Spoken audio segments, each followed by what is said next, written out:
Hello, and welcome to In the Roud.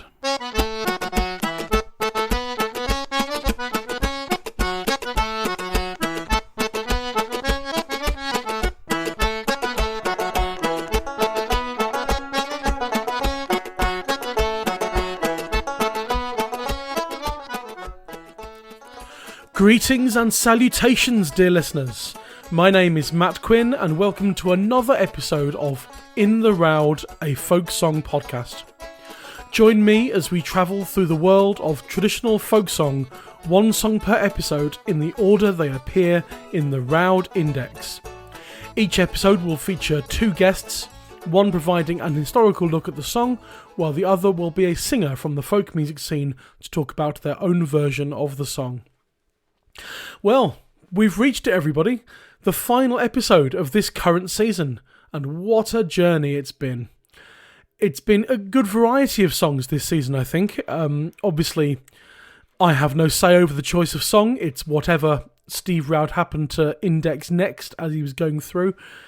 But it's quite interesting to see where the variety is and where there is not variety. But over the last 10 episodes, it's been quite good, I think. We've had a couple of really unknown child ballads in the form of Kempi K and Hind Etin, but also some big hitters such as The Trees That Do Grow High and Tam Lin.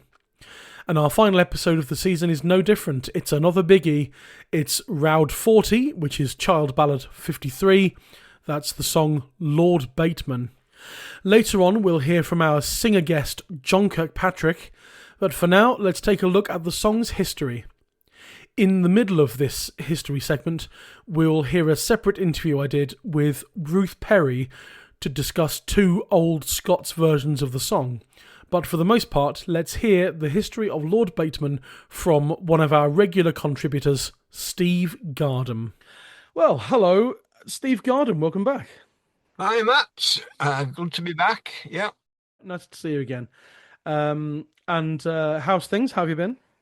It's only been a week since we did the last one, so. well, in terms of recording, yes, that was a song for the Patreon, which went out a couple of weeks ago on the day of people listening to this.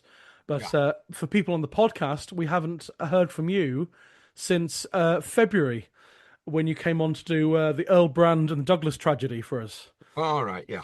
That's how long it's been since our podcast listeners. We're back in the child ballads. We are, yes. On the Patreon side, you did the history of While Gamekeepers Lie Sleeping for us on the Singer's Choice with John Doran. But we haven't heard you since Child Ballad number 7, and the Roud Index numerically skipped quite a lot of child ballads, but here we are with Child 53. Right at the very end of Volume 1. It is, isn't it? It very is Volume 1 indeed of Child. Lord Bateman, or other titles are appropriate as well. Yeah. I'm sure we'll come to that. I think probably we could mention the earliest version and then come back to it later and then concentrate on Lord Bateman. I think probably be better because people are much more familiar with Lord Bateman. Yes, there are other names where if you heard it, you could go, that's probably Lord Bateman, but we might as well say Lord Bateman just for the sake of recognisability. Absolutely. So, this is, judging, as I'll say, judging by the amount of entries in the Roud Index, this is one of the pretty much the highest number of entries per song we've had on the podcast so far, until we get to Barbara Allen, I think, in the next season, or maybe the season after that. So this is an extremely, obviously on the sort of history side, very, very widely known and popular. And on the revival side as well, as I'll come to later with my guest John Kirkpatrick, we're discussing it's a phenomenally well-known song on the folk revival as well. So start us off as usual, although I'm sure for many people this will be familiar territory, but give us the plot of Lord Bateman. What's the song about? Okay, well, Lord Bateman is slightly different, but it's pretty close to the earliest version, Young Baker.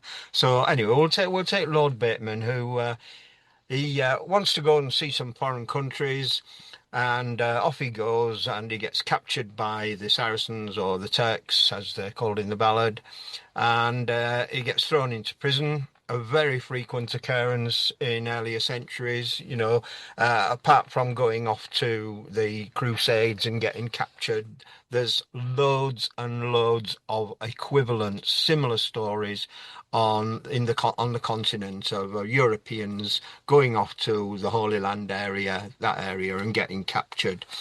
So it's a very common theme is the ballad. Anyway, he gets captured by the Turk, and the Turk he has an only daughter, and she happens to be passing by his prison cell, hears him moaning, that is, and she sees him and sort of.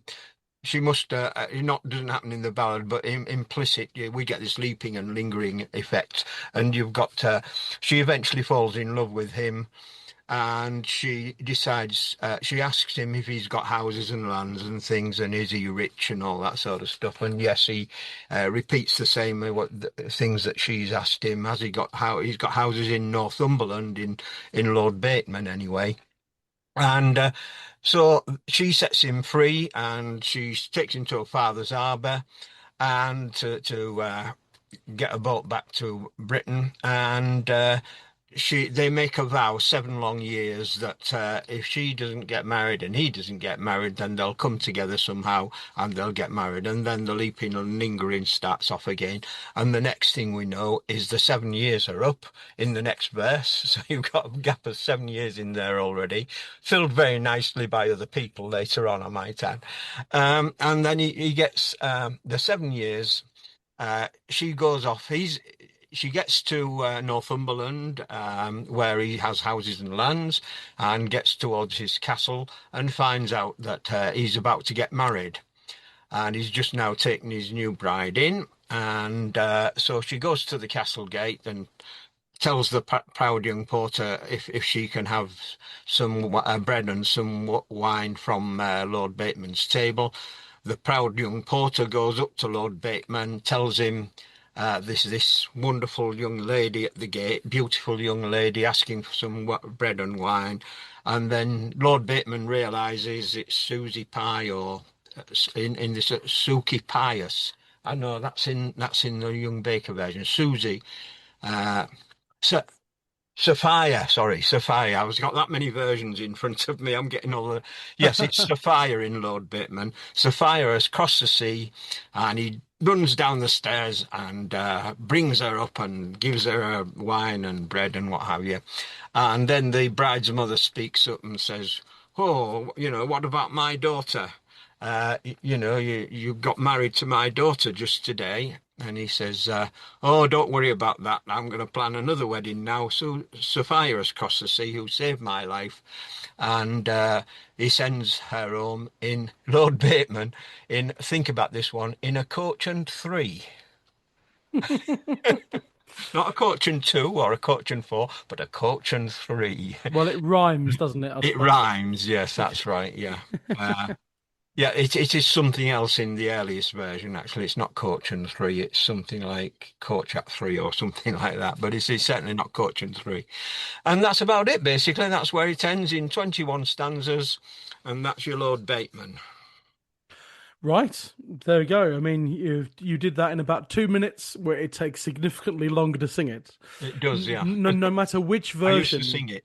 yeah, no matter which version you sing, it's very long.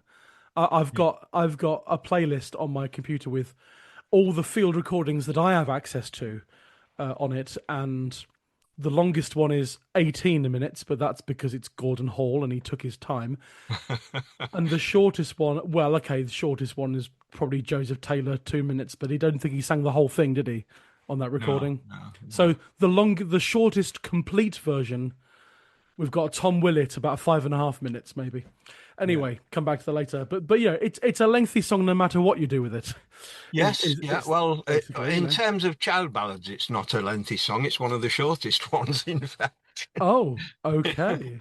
So you've got much more lengthy ones to come. Yes, I'm sure. So yeah, I mean, I already said it basically, but I always ask about how was this song particularly popular and widespread, and did it go international? the answer is yes, yes, and yes, I think, isn't it? Absolutely, absolutely, yeah. I even collected a version, and that's probably the only child ballad, actual straightforward child ballad I've ever collected. Very early on in my collecting days. Wow. Okay. So yeah. So where did this song sort of spread to? Well, obviously England, but then where else? Well, English versions are actually sung in Scotland, as you've got some recordings there, I think, of Lizzie Higgins or Charlotte Higgins, rather, singing Lord Bateman itself rather than the Scottish adaptation. Um, but yeah, there's an American adaptation. But the consensus amongst the old collectors and the old antiquarians was that it's an English song originally, but not in Lord Bateman form. Right. Sure. Because yeah, sort of on the Roud Index, when you filter by country, you can yeah USA, England, Scotland, Canada, Ireland, Northern All Ireland, all over the English speaking world, yeah. Isle of Man in there as well. Three entries from the Isle Yeah. of Man, but that's and one of those in Bronson and stuff. So anyway, so yes, certainly a good spread Mm. there. And so yeah, it must yeah a very popular song then amongst certainly amongst source singers. You know, field recordings of we've got a lot of field recordings of this song, so it's obviously quite popular within the Mm. that world as well. You know. Yeah, yeah. Well, what you got to take into account that people collecting songs in England wouldn't be coming across that many child ballads while they were doing recordings since World War II. So if they came across a child ballad, wow, we'll have that, sort of thing. That's probably one reason why there's so many recordings of it. Yes, indeed. And I was just looking up. I was just trying to tally myself now. Like, I'm not very good at counting letters. I think there's. Oh, you may have written this down. I think there's. Is there 14 versions in Child? Yes, about that, I think. Because Yeah, it goes yeah. to A to N. Mm. But Anyone know what number N is in the alphabet? I think it's 14. I think yeah. it's 14. Let's go with Yeah, 14. well, they've yeah. I mean, most of those are Scottish sort of redactions of Mrs. Brown's version. So Yeah. yeah, yeah. I think there's only one Lord Bateman, and of course, Professor Child had no idea that earlier versions existed. Right. Sure. As Yes. in many, well, not many cases, but quite a few cases. Like, I mean, for instance, the Cruel Mother. He didn't come when he first did his notes on the Cruel Mother. He didn't come across he hadn't seen the original broadside until, and he did actually once he did come across it, he reproduced it in a later volume. So so Professor Child had no knowledge of the earliest version. Right. Sure. And I've just made a note of something. I was just looking at Bronson as well, the tunes of the child ballads. Am I right in noting down that there's 112 tunes in Bronson for this one? I've not had a look at Bronson actually because I'm looking in more or less at the evolution of the song and its Oh, earlier evolution. So I haven't really done a lot of. that's okay. There's so many versions that I would need a year to sort of try and compare them all. Yeah, well, I think I'm just scrolling through it. I've got a PDF copy, and I'm pretty sure I'm scrolling through it and keep scrolling and keep scrolling. Yeah, exactly. Yeah, Let me just. I've got my Bronson volume 2 here. I think is it volume Yep, 2? 112 Yeah, tunes yeah. for child number 53. And obviously, I won't attempt to sing all of them because we'll be here all week. I can But sing the version I collected for you if you like. well, we can get to that. What I will do is like I did on a couple of weeks ago for the 2 weeks ago on the podcast we had the two brothers with Joe Miller doing the history, and there's about 40 odd tunes for that in Bronson. So I did take a potluck, a sort of a random number sort and picked about five random versions in Bronson and just sang them.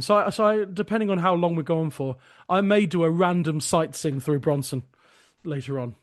But there's certainly, that's an indication of how widespread this is. There's 112 melodies for it in Bronson. So Break for adverts. The new book just out. The version I collected is on page 85 of A Yorkshire Songster, the new book that's just out. there we go. Available to all good chemists. Yeah. Um, Actually, they sold out the first run apparently. Oh well, and that's without me buying it. I'm Yep. skint.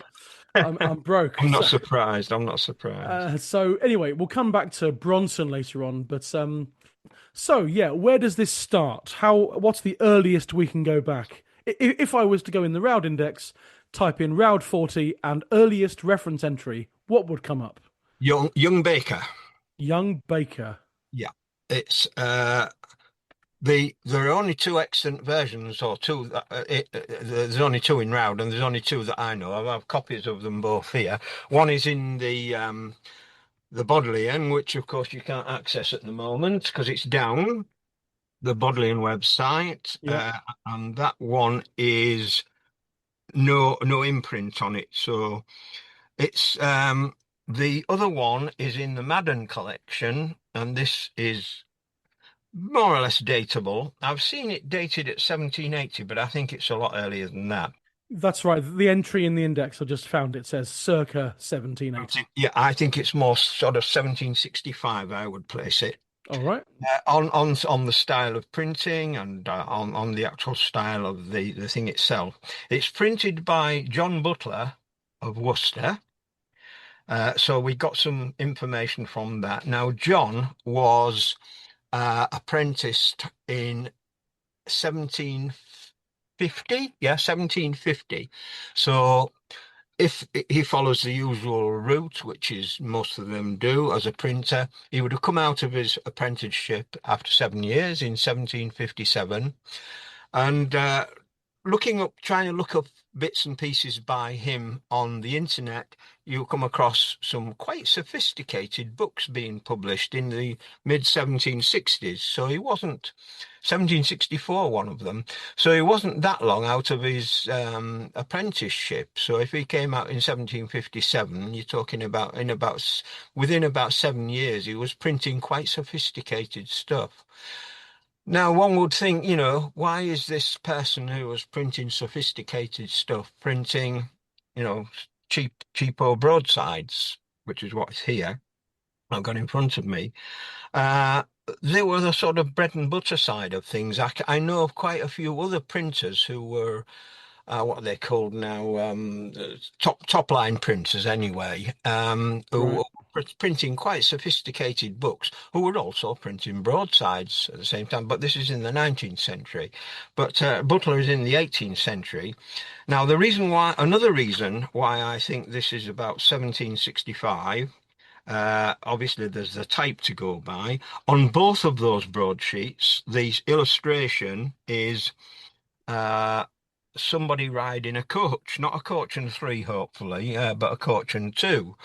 Um, and that's the illustration, two illustrations of somebody riding in a coach on the no imprint one, and a great big illustration on the Butler one of Worcester. And the style of the actual whole broadside, which is in three columns, in fact, they're both in three columns, is very much of the sort of things that were being printed in about 1750 by the Dicey brothers. In London as well, in London rather, and that's what leads me to believe that I think we're talking about around about the 1760s, sometime in the 1760s, maybe 1765, to pluck a rough figure out. Right. Sure. So that to me, uh, it's obvious to me by things I'll go into later when we get to looking at other versions, that young Baker is probably, well, certainly the earliest version. And possibly there were other versions of it, or other printings of it rather than versions. I would think it's probably the earliest thing. It's quite close to Lord Bateman, actually. So Lord Bateman was very much based on it. The only thing one can say about, well, if I move on from that to Lord Bateman, we can have a look at where Lord Bateman came from. The earliest version of Lord Bateman that we have is it's actually in Catnach's catalogue of 1832. So That is our earliest. And if you have a look at the 50 or so printings that I've got of Lord Bateman, actually Lord Bateman, then they're all after that date. They're all printers who were printing round about the middle of the 19th century up to about 1900. So the chances are that whoever was writing ballads or rewriting ballads for Jemmy Catnach uh, had access to either a traditional version of Young Baker or the actual Young Baker. No reason to say that, they didn't actually have the Young Baker broadside in front of them. I say Lord Bateman is very, very close. There's just sort of two or three verses different. Most of the wording's the same, except that in Young Baker, the first line, there's no mention of Northumberland and there's no mention of London, as in some other later versions. Um, Obviously, you've got Lord Bateman was a noble lord, was the first. So we've got Lord Bateman being a noble lord who, um, and in Young Baker, the first line is just young Baker was a gentleman. And a clever youth was he. He set his foot on shipboard strange countries for to see. And then it more or less pretty much follows Lord Bateman. There are, I say, one or two stanzas that are different, interpolated differently. You've still got have you got houses? Have you got lands? Have you got livings in your own country? Or what will you give to a lady fair that out of prison can set you free? And then the reiterated verse following that. And you've got the 7 long years vow being made just the same. Um, a verse here is she dressed herself in rich attire when she sets off to find him. Resolved she was to cross the sea and a visit to pay to young Baker, whom out of prison she set free. So you've got one or two stanzas there that don't appear in Lord Bateman. But pretty much, I would say 90% of the material that's in Young Baker is repeated in Lord Bateman. Right, sure. So that's the history basically of there are some other interesting things. Later versions have had added into them all sorts of weird and wonderful things. Obviously, both Lord Bateman and Young Baker have, as I explained earlier, this leaping and lingering thing, whereas you get sudden 7 year jump, and so things not explained as to how she fell in love with him and all that sort of thing. Uh, so some of the later versions have all sorts of the length of the ballad almost doubled, um, as you know through the Scottish redaction, and but there is also an American redaction as well, which counted a number of stanzas, but there's more than usual, and there are, although everything out of Lord Bateman is there, some of it's come from Lord Bateman, some of it's obviously come from Young Baker. So both of the two different versions have been included in the American. It was printed by Nathaniel Coverley in Boston, in America, and the title is Lord Bateman, which you mentioned was still being used as a name. Lord Bateman, who was taken by the Turks and put in prison, and afterwards released by the jailer's daughter, whom he married. Um, and in that you've got, I would say, about one, two, three, four, five, six, about seven stanzas that have been sort of squeezed in between bits here and there to explain the story, give more of an explanation to the story. Another interesting thing that happened to the ballad in England was involving literary intervention, was George Cruikshank. This involved George Cruikshank, Charles Dickens, and William Thackeray. Okay, right. And they were, it was now, I think it was Cruikshank. Yes, it was Cruikshank. I've got the information here, actually. I can just read it out. According to Mr. Young Baker, there is little doubt that this is the ballad referred to by Blanchard in his Life of George Cruikshank. And this is somebody's a quotation. According to Mr. Walter Hamilton, the history of the loving ballad of Lord Bateman is that George Cruikshank sang the Old English ballad. By that, it probably just means Catnach's Lord Bateman, in the manner of a street ballad singer at a dinner of the Antiquarian Society at which Dickens and Thackeray were present. The latter is reported to have remarked, "I should like to print that ballad with illustrations," but Cruikshank warned him off, saying that this was exactly what he himself had resolved to do. The original ballad was much longer than that which Cruikshank illustrated, and to which Charles Dickens furnished humorous notes, and was not comic in any respect. Mr. Saller's version is that Cruikshank heard the song sung one night by an itinerant minstrel outside a public house near Battle Bridge, and this he subsequently chanted and performed the ditty to Charles Dickens, who was so delighted with it that he persuaded George to publish it adorned with copper plates. Now this was, where has it gone? I've got a copy, sir. I've got a copy of it. Oh, there it is, yeah. Yeah, this was actually reproduced. All of the illustrations are by Cruikshank, so the usual sort of Cruikshank cartoon type illustrations. It's actually almost word for word the broadside Lord Bateman, except it's all in costermonger sort of language. So you get Lord Bateman was a noble lord, a noble lord of high degree. He shipped himself all aboard of a ship, some foreign country for to see. Right. Yeah, sure.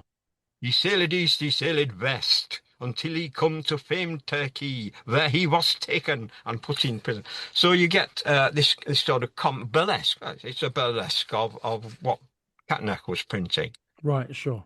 Yeah, and at the back of the little booklet that was produced, oh, by the way, I mentioned it was published in 1839, was this, and probably led to a lot of the later publishing of the broadside of Lord Bateman as well. You've even got the tune at the back. The tune is actually given there, and then after that, each verse is described in sort of silly sort of notes by Dickens himself. So it's a little book by Cruikshank, notes by Dickens, and it's just called, it's called The Loving Ballad of Lord Bateman. So if you see that title on a broadside, it's a version of Cruikshank's version. Right, there we go. So that's just about. I think I'll just have a quick look at my notes and see if. So far we've got the burlesque. You've got the original, what I call the original version, by John Butler, printed by John Butler in Worcester in about 1765, and then we move on from there to the Scottish interpolations. Right, so yes, we come to Scotland and we've got a very special guest on the podcast now, because we're about to come to, I assume we're about to come to the name Anna Gordon or Anna Brown, depending on what period of her life she was in when you mention her. We're going to have 15 minutes of chat now, my interview with a woman called Ruth Perry. She's an American woman, a very good scholar, and she's just written a book, and it's out now in hardback. Well, they're quite expensive, as you'd imagine, but that's the way with these books. And it's particularly about it's called The Ballad World of Anna Gordon. And so Anna Gordon had a couple of versions, I think, of this. And so I managed to get an interview with Ruth Perry, to discuss those two different versions. So let's hear that interview now. Well, hello and welcome to In the Roud, Ruth Perry. Hello. Hello. Nice to be here. Hi. Well, yeah, thank you for being here. It's nice to meet you. I was put in touch with you through our excellent friend and one of our most regular contributors to the podcast, Vic Gammon. A swell guy, lovely musician, and a fine scholar. Absolutely. You've known him a long time, and I've known him all my life. And he's just one of my favourite people. Hello, Vic, if you're listening. He does listen to this sometimes.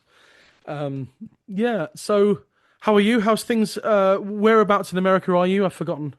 I'm in Cambridge, Massachusetts, Oh, where it's very hot here in July. oh yes, we had. I mean, 3 weeks ago on the podcast, we had Nora Rhodes on for the Proud Lady Margaret episode, and yeah, she was saying that even 3 weeks ago when we recorded it was really hot as well. Where certainly the US and the UK are having a bit of a heat wave at the moment. I've been in touch with Nora since she was in high school and wrote to me for information about women collectors. Ah, And and we've been corresponding ever since. fantastic. Yeah, I met Nora few years back through various sort of traditional song stuff in England, but she came over in 2018 for a conference, and I was at the conference as well. So I met her properly then in 2018. She's actually in Massachusetts this month, so we're going to have lunch next week. Oh, very good. Well, say hello from me. I will. And I only, I mean, we're recording this bit of your chat 3 weeks on listeners. We're recording this interview on the day that Nora's episode goes out. But from the day this episode goes out, it was 3 weeks ago. But in terms of when we recorded it, I only spoke to Nora last week.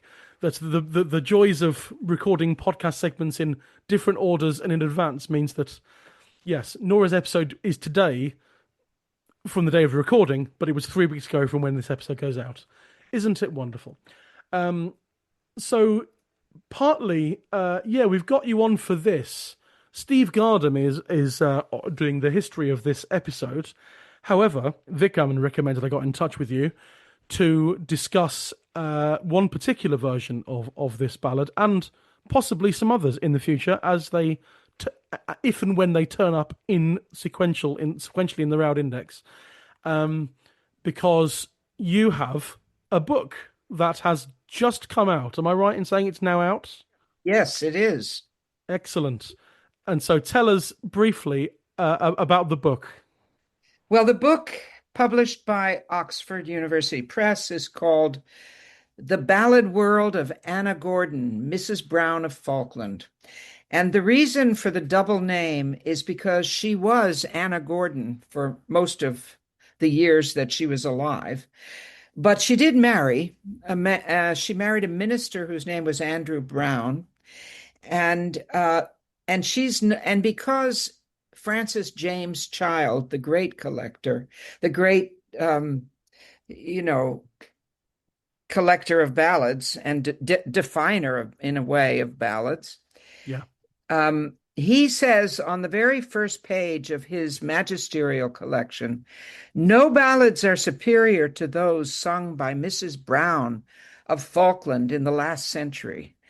And so she is known to ballad people, ballad aficionados and fans as Mrs. Brown of Falkland.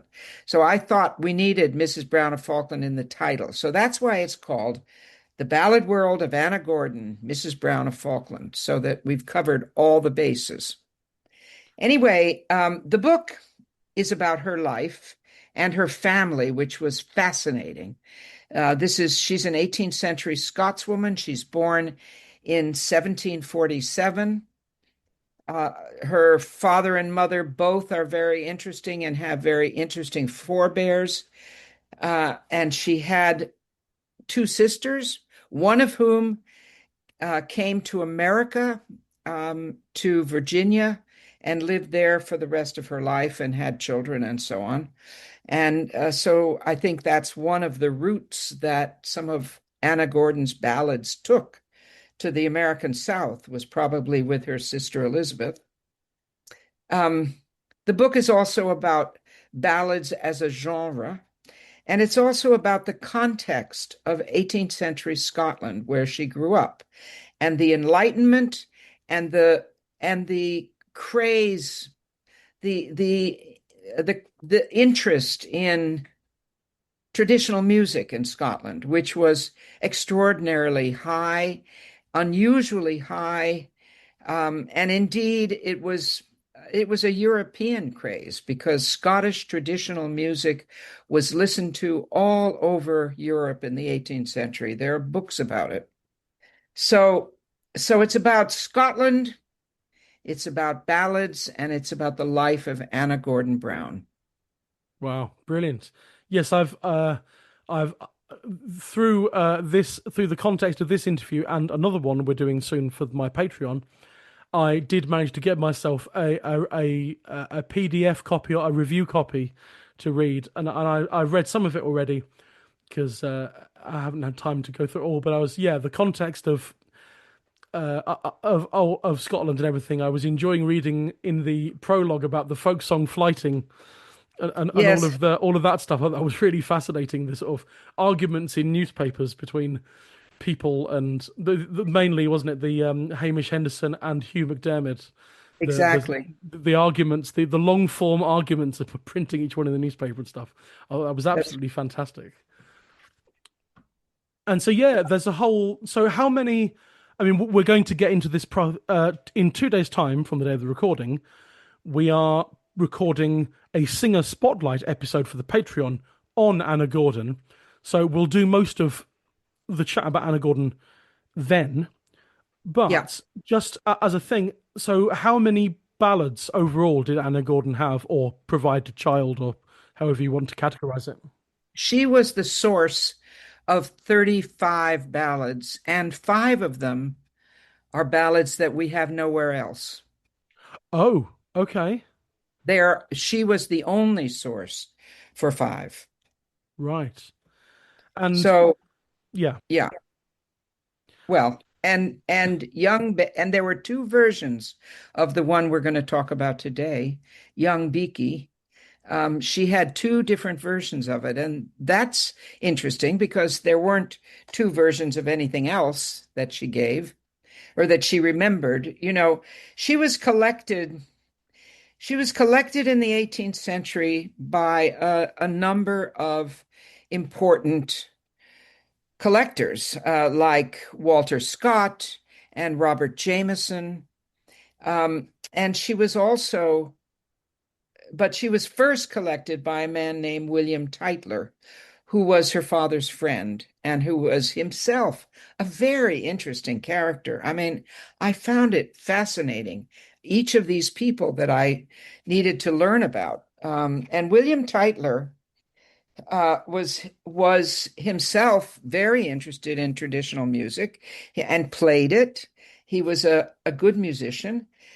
Um, and he wrote a dissertation on Scottish music, which is quite a famous little document by now. And it was in that, I mean, he was interested in other things about Scottish history, like um, Mary, Queen of Scots. He wrote a very famous book about Mary, Queen of Scots, which was reviewed and known all over the place. That's a whole nother story. But William Tytler, when he became interested as a scholar in thinking about Scottish music and its particular qualities, that's when he had a conversation with his old friend Thomas Gordon, who was Anna's father, and who told him that his youngest daughter knew all these ballads. And so Tytler asked for a manuscript of them. And that's when she began to write them down. And then that manuscript circulated later in the century. And that's how Walter Scott and and Robert Jameson and so on, those other people interested in collecting old ballads, that's how they found out about it. And so Right. then they began knocking at her door, so to speak. Right. Yeah. Well, we'll pick up that story properly in the Singer Spotlight on Patreon, which I think, if memory serves, is actually that episode's going to go out the day after the Lord Bateman episode goes out on the podcast. So I think they're both happening they're both being released in the same week, if I've managed to work it that way in my schedule. So, yeah, people can hear that on the Patreon if they so wish when we come to it. So, this is the Lord Bateman episode.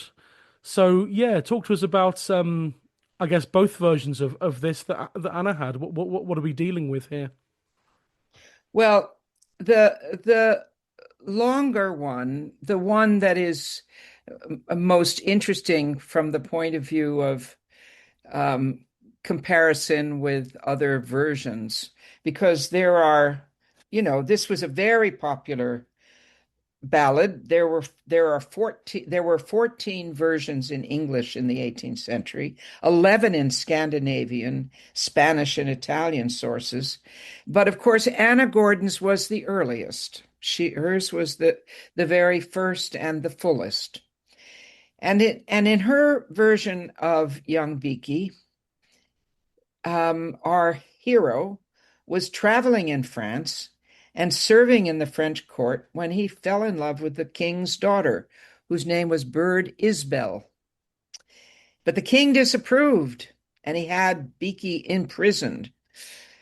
And so Isbel she steals the keys to the prison, and she, without shoes and socks so that she can be quiet, she steals down to the prison, and she's horrified by what she sees, because the mice and the rats have eaten young Beaky's yellow hair.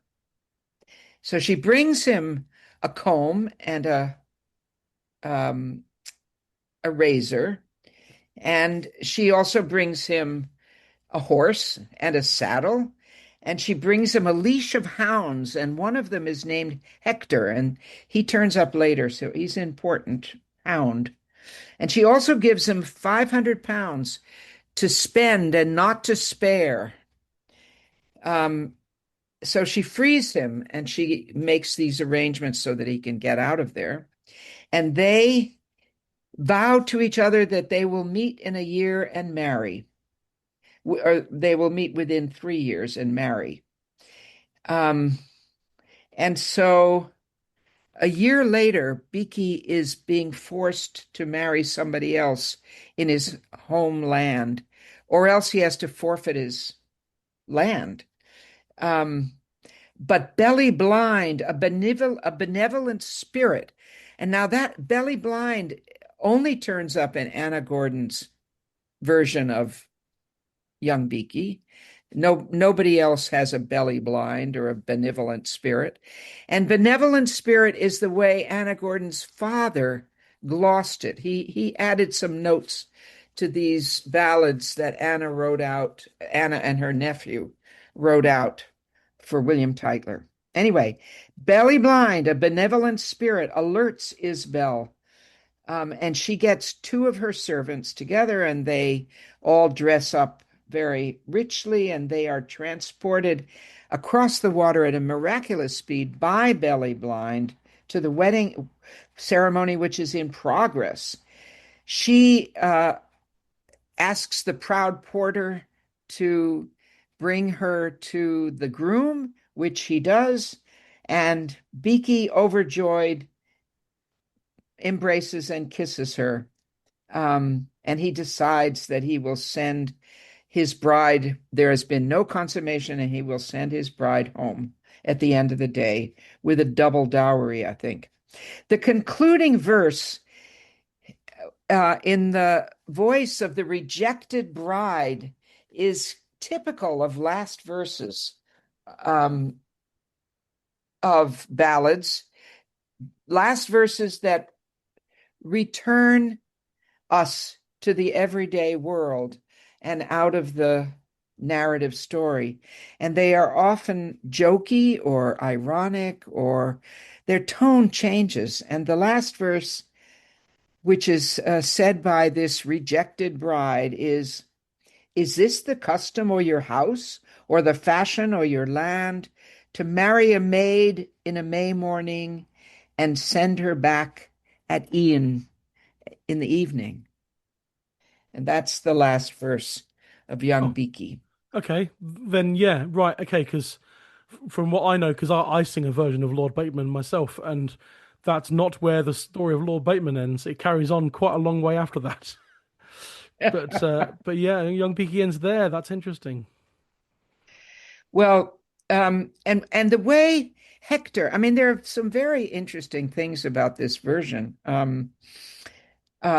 Like when she presents herself to the groom and says who she is, that Hector, that dog who was part of the leash of hounds, he falls down at her feet. So, and that's a trope from the Odyssey, the recognition by a dog of the returning person.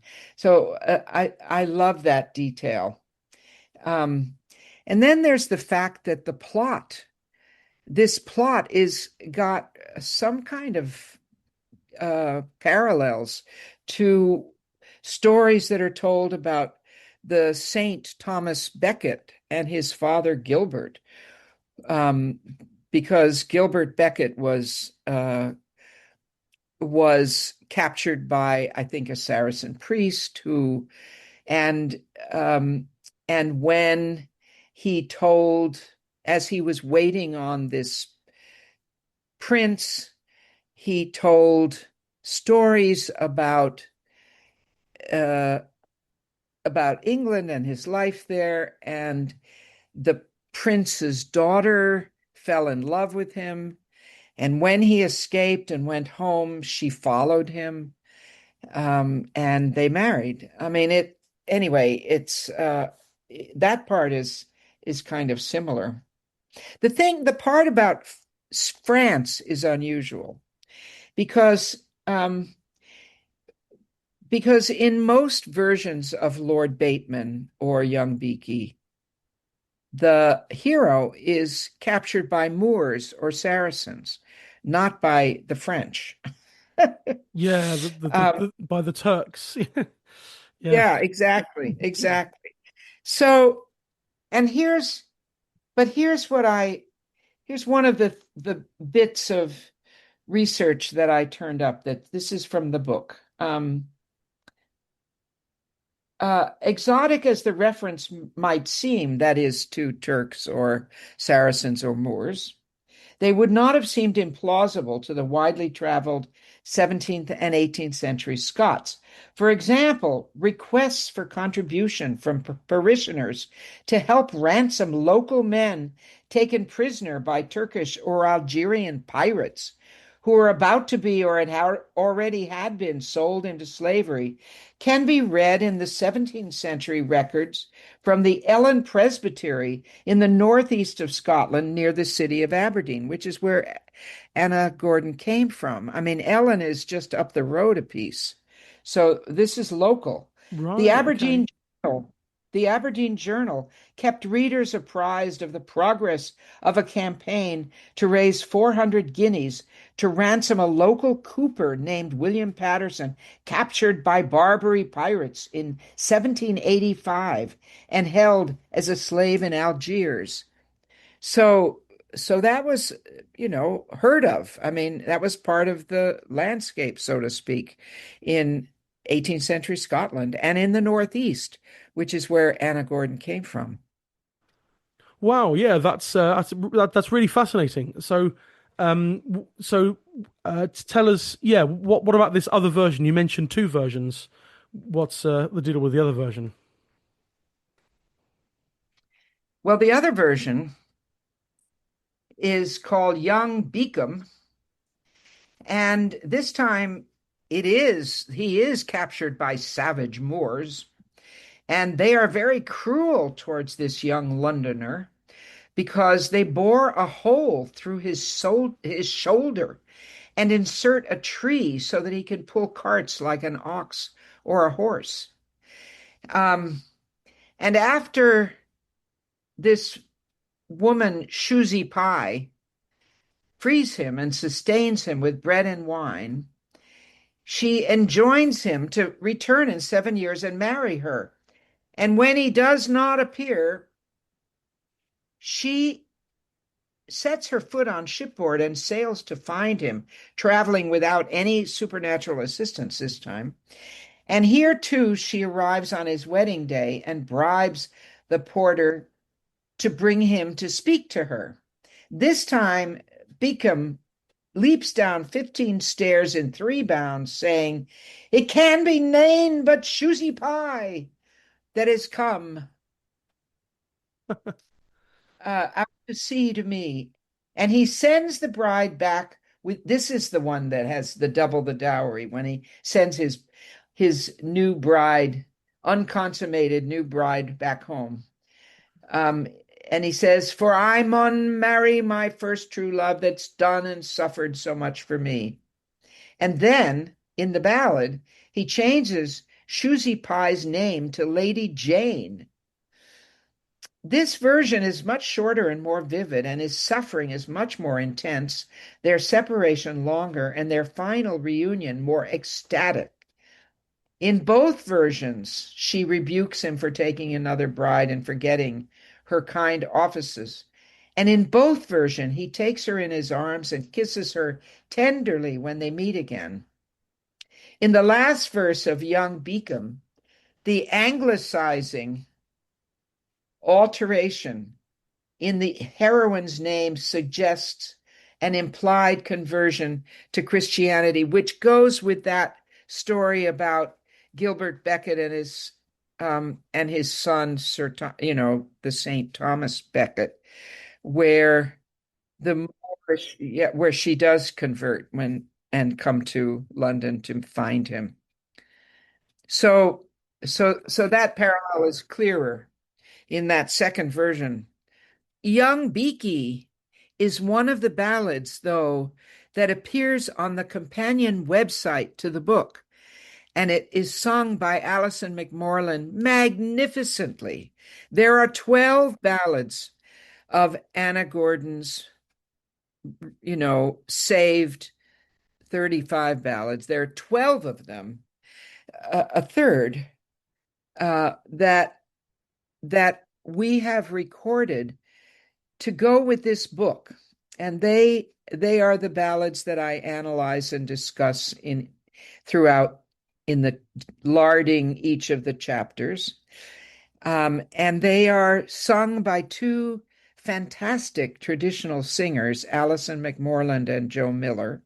Yeah, we had Joe on the podcast a few times already. She's a fantastic person. She's great. Yeah. She's a great singer, yeah, and a scholar. Anyway, there is a website that goes with this book. There's an appendix that describes how you can tune in to these 12 ballads, either through the website connected to the book, the companion website at Oxford, or by buying a CD that has those 12 ballads on them, that was pressed by Burnham. And they're also streamed from all the usual streaming sources, Spotify and so on. So you just need the name of the book, The Ballad World of Anna Gordon, and that will help you find these ballads online if you want to try that way. Absolutely. I will put links to all that in the show notes. I have been listening to the CD until I get my hands on a physical copy of the CD. I've been using Apple Music. That's my preferred streaming of choice. And so, yes, I'm here to say to every listeners that it's a fantastic collection of songs and performances. I was speaking with Joe Miller yesterday. From the date of we're recording this, yesterday I recorded Joe Miller doing the history of the Trois Brothers, the two brothers for the podcast. Yeah. And we were chatting about that CD. And I was saying how much I loved her 17-minute version of The Cruel Sister, which is something to hear, really quite wonderful. And those ballads, those notated, the tunes of those ballads are 18th century tunes. Those are the tunes that Anna Gordon sang because her nephew wrote down the notated those tunes as she sang them, as they tried to write the words and music down for William Tytler, her father's friend who had asked for the ballads. So and we tried to make it as historically accurate as possible. So they are recorded without reverb, and they are, in 3 cases, there are traditional instruments that come in and go out. They don't really accompany the ballads because they didn't do accompanied singing in the 18th century. But those were instruments that were in Anna Gordon's household. And so it's as if somebody picked up one of those instruments and played along for a few verses and then put down the instrument. We were trying to duplicate domestic music making as well as accurate melodies for these ballads. Sure. Great. Yeah, I will. Yes, I'll put some links in the show notes for this episode so people can find the book and the CD from a few places. And yeah, very worth hearing, I must say. Well, this has been, yeah. Well, we'll cut it off there, and this has been fantastic. And anyone who wants to, anyone who is signed up to my Patreon can, I think tomorrow, listen to our interview all about Anna Gordon in depth. But it's interesting to hear about these two versions of Lord Bateman, young Beacon and Beacom, in that, and I'm sure I'm going to talk about this a little bit with Steve. The version I sing of Lord Bateman, and listeners of the podcast are probably fed up with me talking about this traditional singer because I bring him up all the time. I'm a big fan of one particular traditional singer from Horsham in Sussex, a guy called Gordon Hall. And Gordon had he's a really fantastic singer. I think a lot of people hated it. I think it's fabulous. And he had a wide repertoire of songs and everything, as you might expect from some singers. But one of his things was extremely, extremely long versions of ballads. And I'm making it one of my life's work to learn all of his epic length ballads. And he had a Lord Bateman, which he called Lord Beckett. And the more I read about Gordon, or not there's much to read, but the more I sort of look him up, and there's bits of writings about him and lots of recordings and an interview with him as well. That he seems to be, he never spoke about this, but he seemed to be very interested in the historical origins of some of the songs and about doing his own research. And you mentioned bits of those songs, certainly the whole thing about Gilbert Beckett. He clearly believed that Lord Bateman is song-wise, descended from the tale of Gilbert Beckett, because he called his version Lord Beckett. Yeah. And I just looked this up just now to remind myself, because Gilbert Beckett, Thomas Beckett's parents were Gilbert Beckett and Matilda, a woman called Matilda. And in most versions of Lord Bateman that we know now, the woman in it, opposite Lord Bateman, is Sophia. But in Gordon's one, he'd obviously done a bit of rewriting himself on this.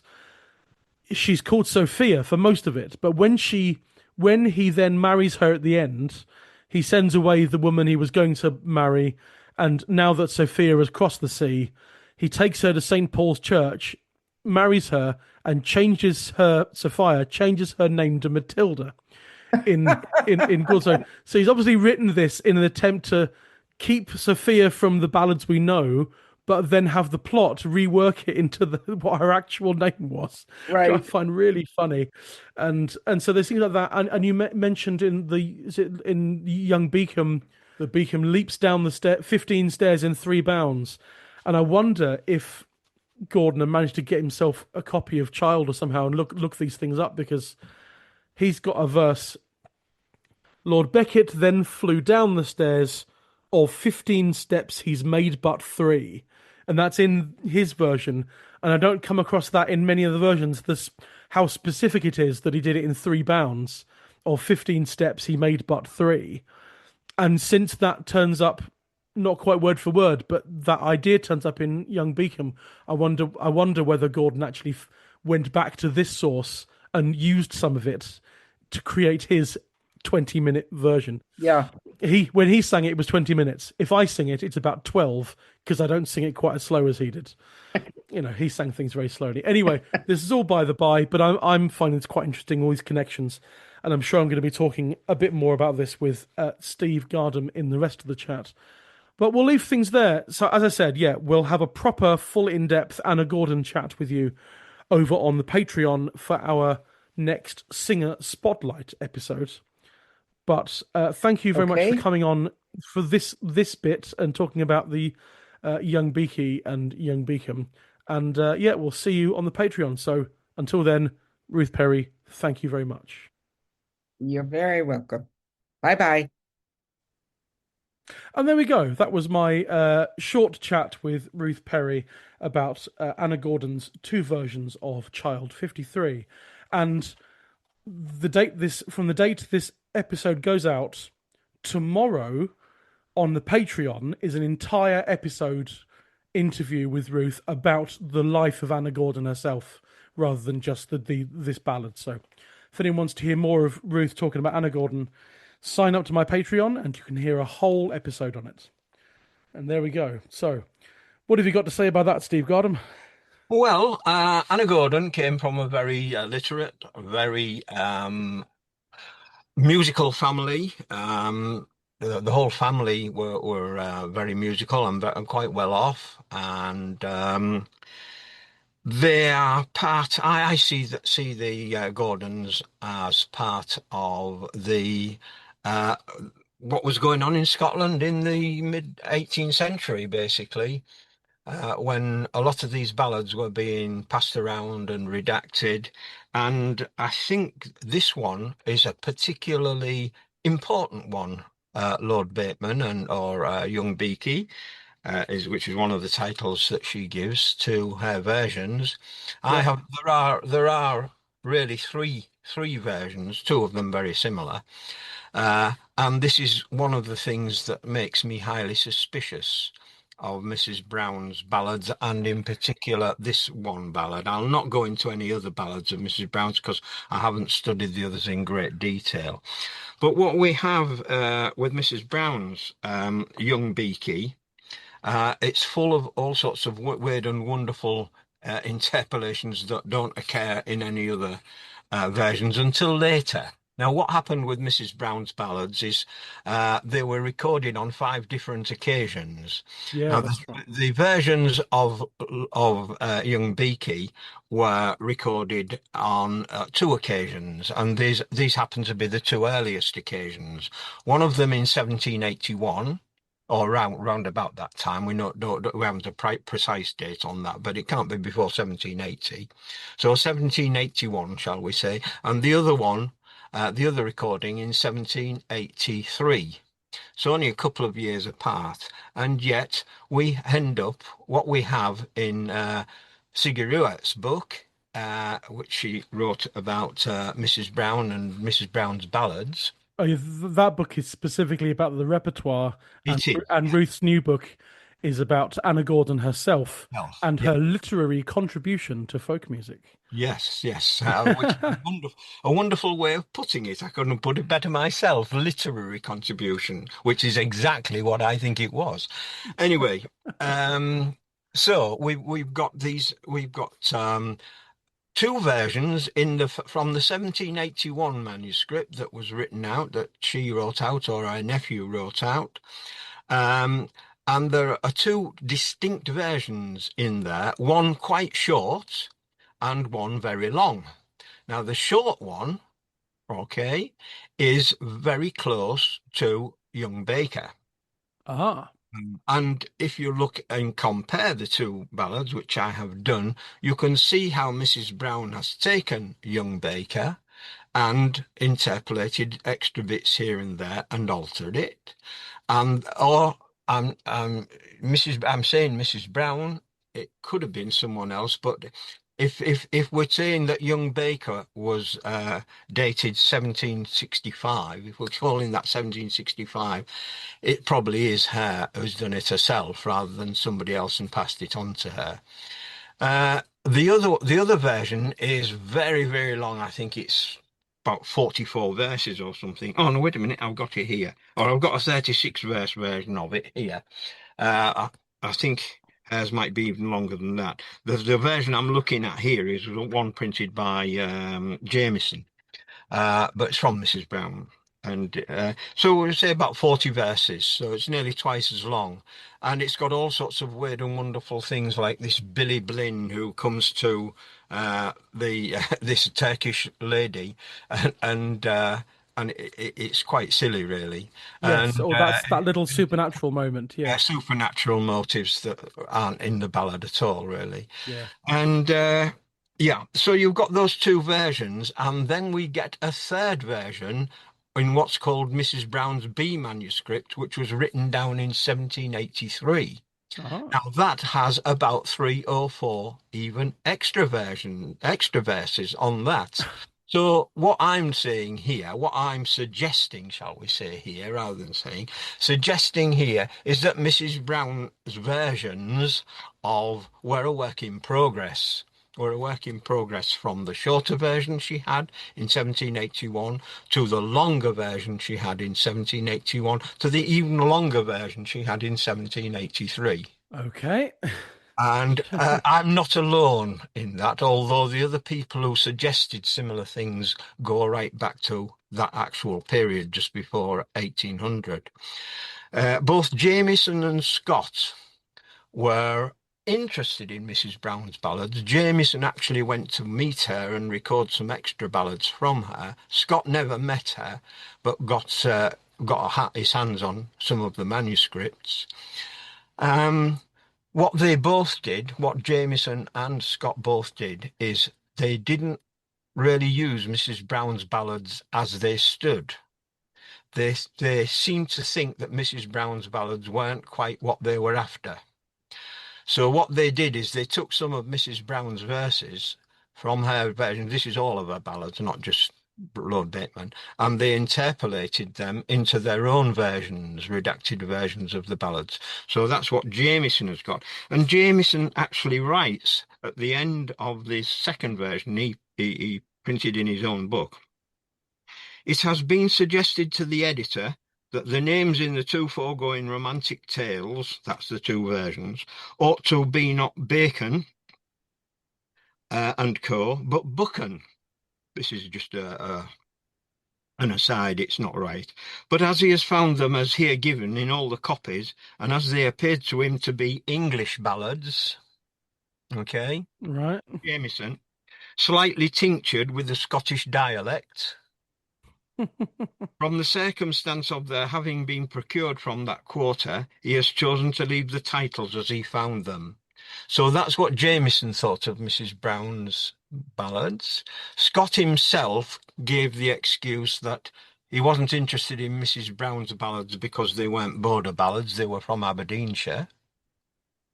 Now, another little twist to that tale is that Mrs. Brown absolutely abhorred being advertised and shown to be have provided these ballads. Why? Well, we can all have our own theories on that one.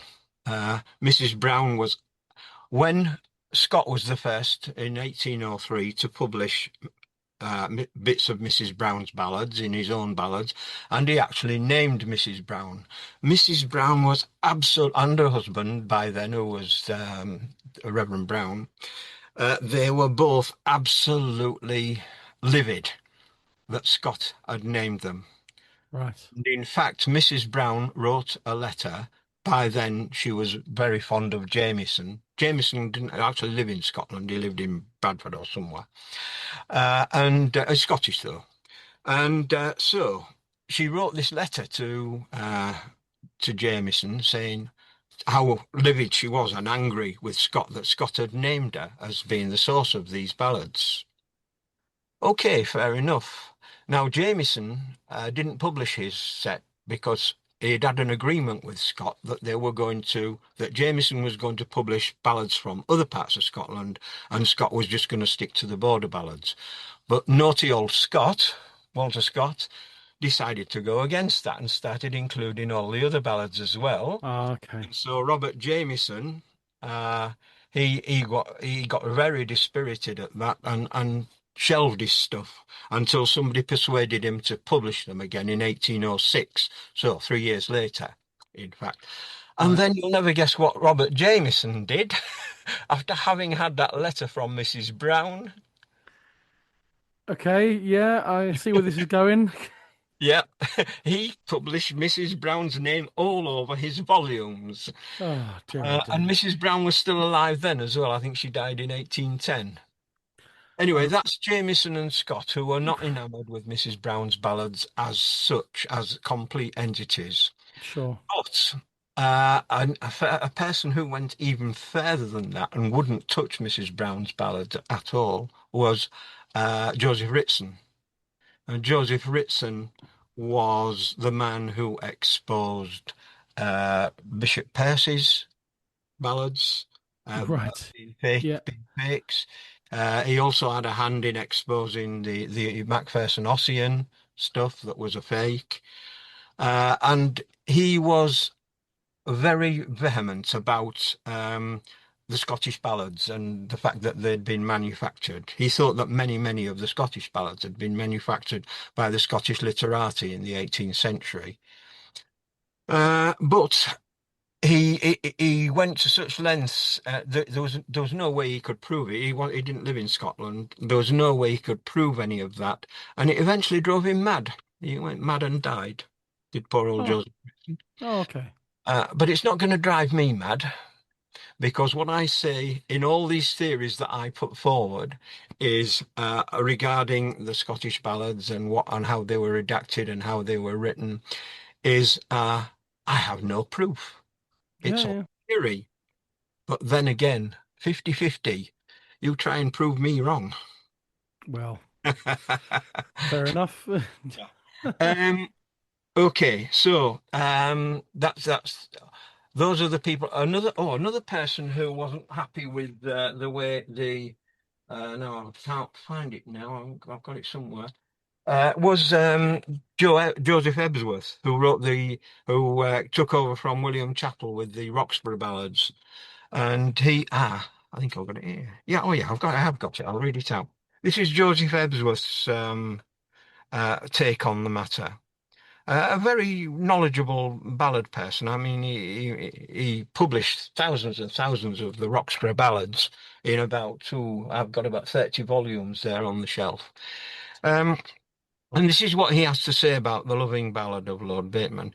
Although indisputably modernised, that's the loving ballad of Lord Bateman. The story is less distorted in the English stole copies than it is in the absurdly elongated Scottish traditional in inverted commas versions cited by Jamieson, Motherwell, Kinloch, and Peter Buchan.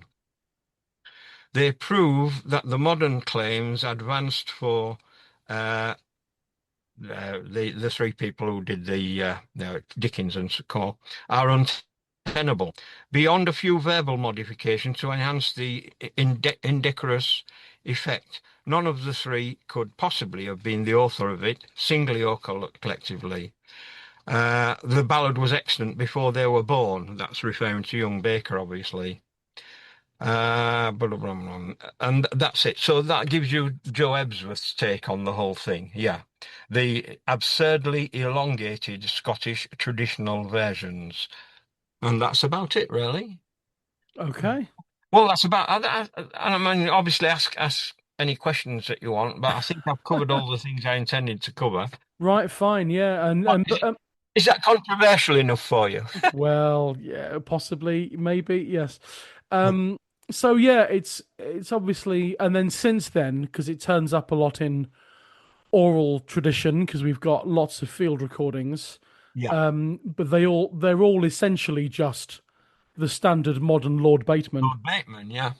which comes from one of those versions, except, and then Ruth mentioned when we had the chat with her earlier about the CD that accompanies that I think you can buy separately, but goes with Ruth's new book, which is called "Some Ballads of Anna Gordon," and that's Alison McMorland on that singing one of the Young Beaky version, pretty much as directly as Anna Gordon may have sang it in terms of the words and the melody. Yeah, that's So my old friend Alison. Yeah, yeah, love her to bits. my old friend as well. She's fabulous. And then, but all the rest of the ones I've got are Lord Bateman. I've got an Irish one called Lord Baker, and there's Lord Beckett, but that's Gordon Hall, and he created that himself, I reckon, to Yeah. conform with the Thomas Becket, Gilbert Beckett Yeah, thing. we didn't mention the Thomas Becket angle at all. It's a bit of a distraction, really. But what some of the people have said, some of these old antiquarians have said, is that the Scottish version was tried to interpolate more of the Beaky story, Uh, yeah, the Beckett story into it. Yes, and that's clearly what Gordon Hall believed. That's why he called his version Lord Beckett. Okay, well, let's have a look at some of the tunes in Bronson. As I said, there are 112 of them. You'll be pleased to know I'm not going to sight sing all 112 of them. Chances are a lot of them are quite similar because, as usual, Bronson grouped them together. And so let's have a look at number one. This is Lord Bateman with a K, collected in Vermont in 1939 from Asa Davis of Milton, Vermont. Collected by Helen Hartless Flanders, I think. And Asa Davis, he learnt it from his grandfather, who was from Duxbury in Vermont. So we've got 27 verses on this one. Lord Bateman. We've actually, interesting, the text for this one actually has two verses before where I would consider the start of this song to be. We've got first stanza, first verse. In India lived a noble lord whose riches were beyond compare. He was the darling of his parents and of his estate the only heir.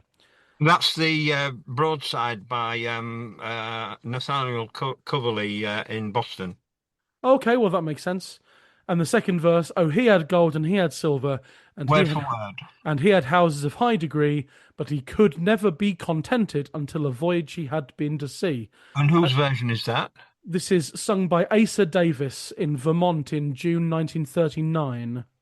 Right. Well, what you've just read to me there is word for word the two verses printed by Coverley. Okay, and then that was published by Helen Hartless Flanders in Ballads Migrant in New England, the book. But yeah, and the melody, we've got a melody in, can I read this? In 3/2 time signature. How exciting. No. Dum bum bum ba bum ba ba bum. In India lived a noble lord whose riches were beyond compare. He was the darling of his parents and of his estate the only heir. Or notes to that effect.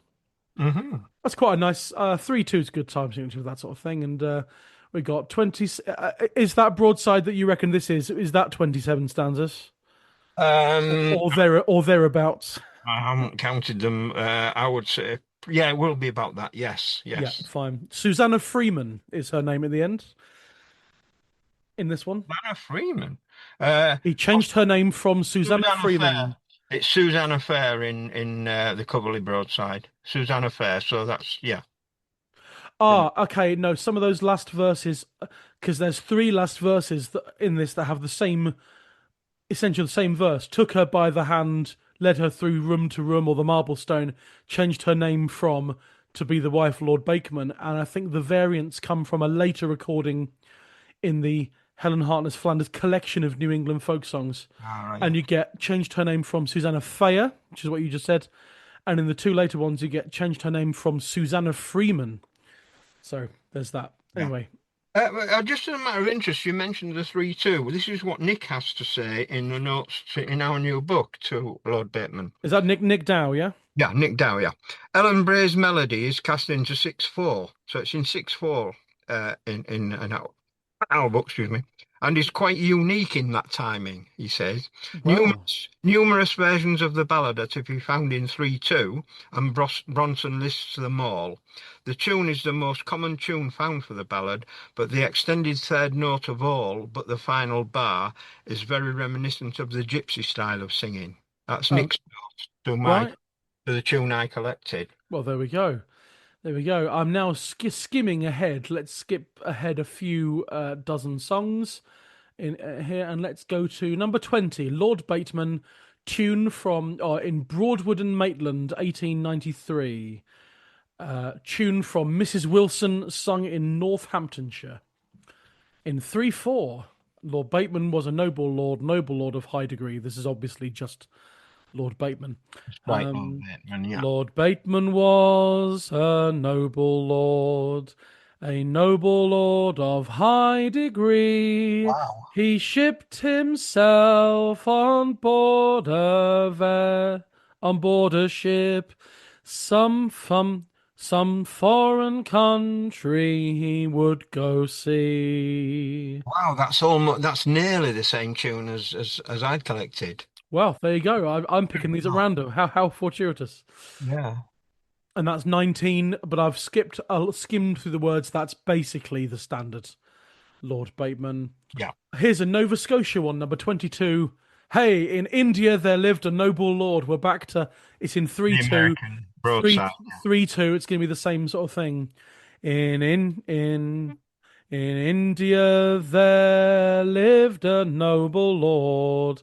His riches was beyond compare. He was the darling of his parents and of their estate an only heir. So it does that unresolving melody as well. There are similarities in with the normal melody as Yeah. well. Yeah. And Susanna Fair. So that's the same sort of thing. Yeah, I wasn't aware that's interesting that you should give those two versions because I wasn't aware that the Coverley broadside had uh, actually turned up in oral tradition. It's quite often, you get sort of in America you'll get sort of the English broadside versions more than anything, and yet Yeah. that's the American broadside that's obviously had influence there. Yeah. And then we'll scroll down further to Lincolnshire. Brig, sung by George Ray. I'm not going to sing that one. It's very intrinsically notated with all the ornaments, and there's so many ornaments notated out. I'm not Patrick sure. O'Shaughnessy, I'm not sure I'm going to be able to pick out the melody that's because it's Granger. yeah. So I mean, it's there if you want to look at it, but it's I'm not even going to try. However, there's the Joseph Taylor one. Is actually written out with words, but we'll play a clip of Joseph Taylor later on. But and this is a tune every people will recognise. Lord Bateman was a noble lord of some high degree. He shipped himself on board of a ship. Some foreign countries he would go see. I garbled some of that, but it's very reminiscent of a bit of the tune, some of the tunes for Henry Martin, bold Henry Martin as Yeah, well. it's very close to the tune I collected, which originated in Lincolnshire anyway. Yeah, there you go. So that's quite a popular one amongst the folk revival as well. Yeah. Hey, I found the loving ballad of Lord Bateman, Crookshank. It's number 37 in Bronson. Crookshank learned his tune from a street singer nicknamed Tripe Skewer, who used to sing it outside a public house at Battle Bridge in King's Cross. Yeah. Um, Lord Bateman was a noble lord of high degree. He shipped himself all aboard a ship, some foreign country for to see, or something like that. That is a well-known tune. I'm just trying to work it out. It's not the Lord Bateman tune, obviously, or not that we know anyway. But it is a well-known tune. Is that? Right. I'll need to go through that again. Yeah, sure. And then let's scroll on. I'm in the 40s now, in Bronson. Sorry. Let's stop at let's stop at another one. Let's stop at a Turkish lady sung in I don't know where this is from, sung by Camilla Dennis, learned from school children, 1939. Cox, Cox, Cox is the reference. In 4-4, there was a man, he lived in London, and he was of some high degree. He became so uneasy, discontented, some land to see. Hmm. Does that ring a bell? No. Let's try and sing this. London. One of the Scottish, one of Mrs. Brown's versions is set in London. Says he's from London. Right. There was a man, he lived in London. He was of some high degree. He became uneasy, discontented. Some land to see. Not sure about that, but it's there. Yeah, be worth comparing the rest of it. See, I'm It would. honestly, it fits in with Lord Bateman Yeah. just We could well sp enough. we could spend all day doing this. I'm going to scroll right through to the 80s of the Bronze, and we're into the Greek manuscript now. And oh, here's Kidson. Here's the Kidson manuscript, 1904, sung near Nottingham. Hey, it's that tune. Lord I can Bateman see. was a noble lord of high degree. Ah, that's even closer to mine. He set his foot all aboard a ship. Some foreign countries he would go see. Yeah, Yeah, that way it goes up on the second line. That's exactly how the version I collected goes. right, sure. Um, here's let's see. Let's do two more, and then we'll draw things to a close with some recommended listening. But a lot of them do have the similar melodies. You know, there's not a massive sort of disparity No, no, no. between. Here's Newfoundland. Maud Carpelly's collecting in 1934, sung by William Holloway of Kings Cove, Bonavista Bay in Newfoundland. Oh, sorry, September 1929. That must be Carpelly's publishing it maybe in 34. Yeah. Lord Aikman, just Bakeman without the B. Hmm. Might be the American version. How's it go? Well, it's Newfoundland, so yeah. In 5/4, ba ba da diddy da da dee dum ba da. Okay, Lord Aikman was a noble lord of high degree. He shipped himself on board a vessel, foreign countries for to see. Ends on the third of the scale. Yeah, that's a local tune, obviously, Yeah. and it is Lord Bateman. Yes, it is. That's very much. He sailed east, he sailed west, and he came to proud Turkey. But it's Aikman rather than Bateman. Yeah. And let's pick one more. Uh, Arkansas, 1941, sung by Mrs. Daisy Turner of Marshall, Arkansas, a gentleman of the courts of England.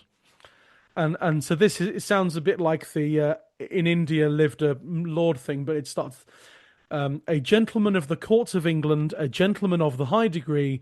He seemed to grow more discontented till he taken a tantrum out on the sea. Mm. He sailed east and he sailed west until he came to the Turkish shore, and there he was caught and put in prison. No hope of freedom any more. Yeah. I'm not going to read the whole thing out, but 14 verses. The old jailer had a very nice daughter, a daughter of high degree. Stole the keys, let them go free. Have you got houses? You got land? Oh, it's definitely Lord Bateman though. Yeah, definitely She Lord calls him Bateman. Lord Bateman. Is With, this with is this Lord Bateman? We still get the slice of bread and the bottle of wine, yeah.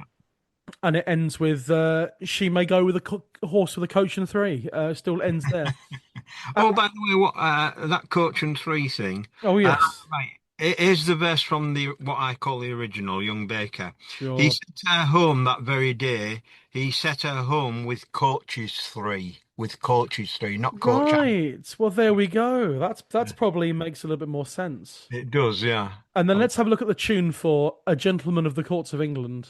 I like that as a line, even though it's nothing to do with Lord Bateman. I quite like that as a line. A yeah, gentleman of the Courts of even England. though it's Lord Bateman, the word gentleman actually is the first line in Young Baker. So, Well, there you go. Young Baker was a gentleman. Back to 3/2 time signature. Mm. Um, a gentle a gentleman of the courts of England, a gentleman of the high degree. He seemed to grow more discontented till he grew till he taken a tantrum out on the sea. A lot of these melodies do like the unresolving and start landing on the fifth of the scale to not resolve. That's pretty much near enough the Dark Eyed Sailor tune. It is, isn't it? There's bits of that certainly reminiscent. By the way, that was version 105 in Bronson. For final one, 111 in Bronson, Columbia, 1924.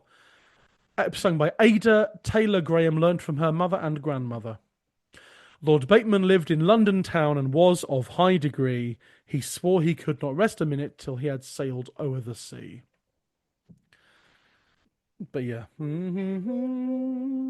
Lord Bateman was a Lord Bateman lived in London town and was of high degree. He swore he would not rest a minute till he had sailed o'er the sea. Or something approaching that with my sight singing Yeah, skills. it has a slight affinity with the normal tune. Yeah. Anyway, that's a snapshot of different versions. I sang a lot of American ones partly because the majority of field recordings we've got and things I'll play are English, so it makes sense to sort of show you some of the melodies, more of the American side of things. That's interesting, certainly. So, recommended listening, field recordings. There's a fair few. I'll actually start with another American one, or two more American ones, just to get it out of the way. There's two singers who have come up on the podcast before. Are Nimrod Workman, which is a fantastic name, if nothing else. And Lord Baseman, I think, Baseman. But that could just be him not singing Bateman properly. But there's a Rounder album, Rounder Records album called Mother Jones's Will that was re-released on Musical Traditions, and him singing that's on there. So you can check that out. The other one is Eunice Yates McAlexander sang Lord Bateman to Mike Yates when Mike Yates was in Virginia in 1979. And there's a Mike Yates Volume 1 of Far in the Mountains, which is Mike Yates' Appalachian collections for the Musical Traditions label. So you can hear Lord Bateman sung there. And then just a lot of, there's an Irish one, Lord Baker, sung by the fantastic Irish traveller John Riley. So that's actually, Lord Baker. It keeps the Baker bit, even if it's Lord rather than Young. So there's that, and we've got a couple of Smiths. We've got Wiggy Smith and Denny Smith singing. Wiggy Smith's Lord Bateman is 2.5 minutes. He must be, maybe it's partial. Yeah. Then and then Denny Smith's got 5.5 minutes. That may be a more complete version. Both on a CD called Band of Gold, which is on Musical Traditions label again, as the Smith family sort of collection. If you're able to get your hands on the LP Unto Brig Fair on the Leader label, you can hear Joseph Taylor singing Lord Bateman, and that's an absolute classic piece of recording. Absolutely, that one, yeah, Percy Granger, isn't it? Yeah, yeah, and then also. And there is somewhere I haven't managed to get my hands on it, but there is a recording of Jeannie Robertson, Scott's Traveller, but I haven't managed to find that one. But we've got Danny Brazel as well, and we've got Charlotte Higgins. There's quite a few. They're all out there on Musical Traditions or Veteran, sometimes depending on which album it is. Tom Willett as well, the great Tom Willett, fantastic singer. Lord Bateman there as well. And there's Gordon Hall singing Lord Beckett on the Sussex Traditions website as well. So there's quite a few, but yeah, it's a popular song as we found. Just as a matter of interest, Matt, are there any recordings of traditional singers singing the Scottish version?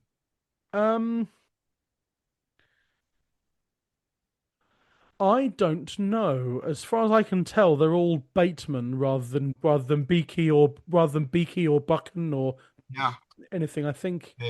Yeah. And they've tended to stick to their own country, if you see what I mean. Yeah. But not that I'm aware, but I'm happy to be proven wrong Yeah. on that. Anyway, I think we shall leave things there. That's been fascinating in more ways than one. And thank you again to Ruth Perry for her time on the on a bit of an in-depth look at the versions from Anna Gordon. We will actually hear from Ruth Perry in the middle of next season. This is the final episode of this season of the podcast. We will actually hear from Ruth in the middle of next season because there is another song coming up in season 5 that Anna Gordon had a version of. So we'll come to that with Ruth in the middle of October, I think. Otherwise, thank you for your time and effort and knowledge and expertise on this, Steve. This is all very much appreciated. Very welcome. And we'll see you again, I'm sure, on the Patreon. You're usually doing stuff in the Patreon. The next time I think we'll see you on the podcast is in the next season. I think you're booked in for something in the next season, so we'll come. Lord Lovell, isn't it? Lord Lovell, that's right. We'll come to that another time. But until then, Steve Gardham, thank you very much. Thanks. Bye. A huge thanks again to Steve Gardham and Ruth Perry for giving us a look at the history of Lord Bateman. As ever, at the halfway point in the episode, we're going to listen to a few different versions of this song, sung by traditional singers. So what you're going to hear now are versions of Lord Bateman from the singing of Joseph Taylor, Tom Willett and Alice Penfold. A couple of American versions from Nimrod Workman and Eunice Yates MacAlexander, and then a couple of different titles to finish. Lord Beckett from Gordon Hall and Lord Baker from John Riley. Lord Bateman was a noble lord of some high degree. He shipped himself on board of a ship, some foreign country he would go see. He sailed east and he sailed west, until he came to Turkey, where he was taken and put in prison until his life it grew quite weary.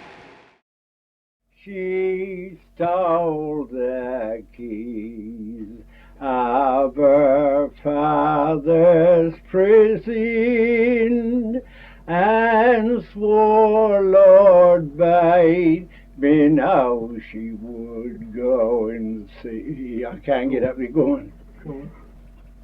Now I've got houses and I've got land, and up north Berlin belongs to me.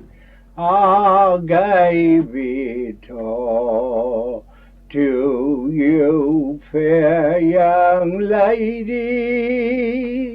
Then if out of prison you would let me free. Lord Bateman was a noble fellow, and a noble fellow will all agree, for his he was bound in iron so strong, until his life was a misery. Say, I have houses and I have land, 3 parts of Northumberland belongs to me, but I'll freely give it to any young lady, if out of prison she'll set me free. There lived a man of honor, noble man of high degree, who could nor would not be contented till he sailed a voyage all over sea. He sailed east and he sailed west, sailed near some Turkish shore. There he was caught and put in prison for 7 long years, to stay our moor. I sing the ballad of Lord Bateman. There was a rich man lived in England, and an only son had he. He never could be contented till he set sail upon the sea. He sailed to the east and he sailed to the west. He sailed till he came to the Turkish shore, and there he was taken and put in prison, where he could see nor hear no more. Lord Wicked was a noble lord, ever noble lord of high degree. Shipped himself all aboard a vessel, some foreign countries he would go see. Some foreign countries he would go see. He sailed east, he sailed west, until he came to famed Turkey, where he was troubled and put to prison, until his life was a misery, until his life was a misery. There was a lord who lived in this place. He'd been a lord of high renown, for he left his foot upon his shipboard, and swore strange countries that he'd go find.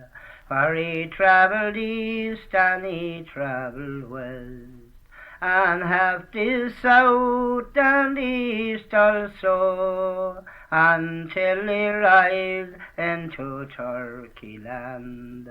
There he was taken and bound in oppression.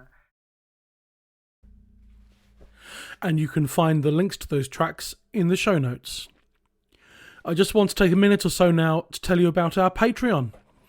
Over on Patreon, we cover songs from a lot further on in the index.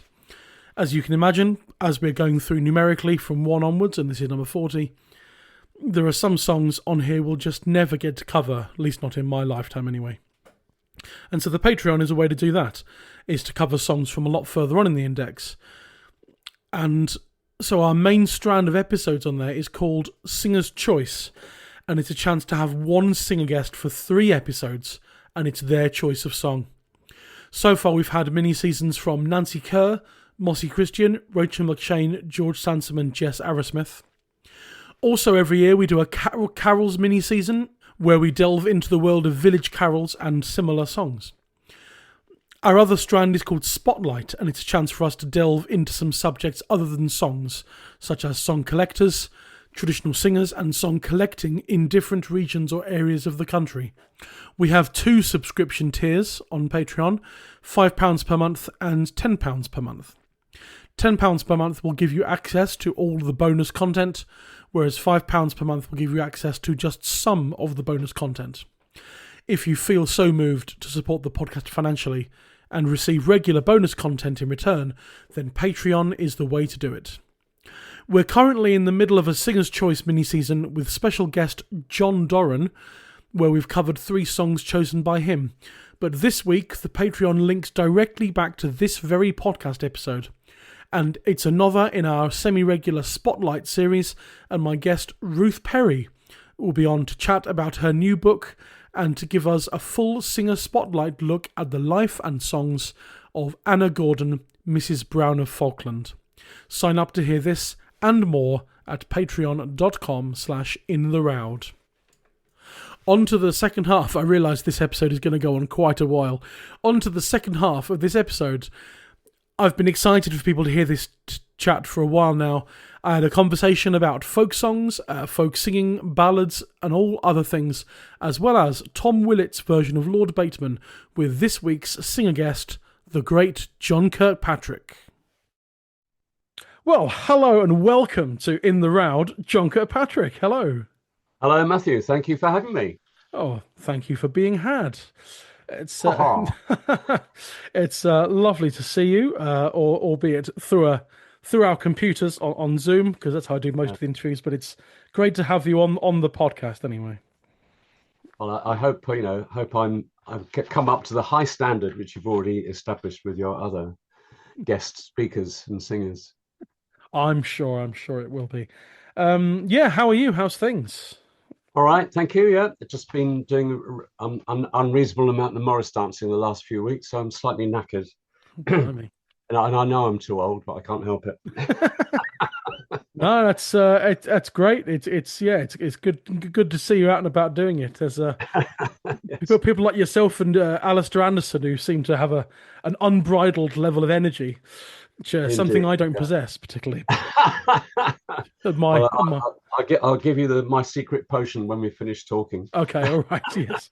At my grand age of 35, I certainly don't feel particularly energetic, but that's the thing. I did do Morris dancing for a year, about 15 years ago, and that was about it. Oh, well. See, that's where you've fallen down, you see. You should do it for at least, 65 years. Okay, top tip. Top tip, 65 years of Morris dancing. Absolutely, yeah. Yes, yeah. Excellent. Grand, well, we're here today talking about Lord Bateman. We've heard from Steve Gardham and Ruth Perry earlier in the episode, doing a rather dense bit of history from Steve, and then which is as usual for him, and it's great to have him with his knowledge and expertise. And then Ruth Perry talking about the two or three ones from Anna Gordon, Mrs. Brown of Falkland, and we're going to basically talk about the version that you sing in as much depth as we can muster. Starting off, though, as I always do with our singer guests, give us a bit of John Kirkpatrick history and your sort of musical upbringing and your sort of history and relationship with folk music. Did you find it? Did it find you? What's the story, John Kirkpatrick? Okay. Well, I was born in West London. My family all loved music. Everybody sang. There was a piano in the front room. Everybody could pick out a tune, if not play it very powerfully and majestically. Every family gathering was a sing-song around the piano. So that was a real blessing in terms of music being a normal thing that people did. Not folk music particularly, but just, anything and everything. My family were fairly regular churchgoers. My older sister and I both sang in the church choir. So the good thing about all that is I can't remember ever having to learn to read music. So I just grew up with music all around me. And, I can't remember not being able to read music, which is, it's a great skill to have.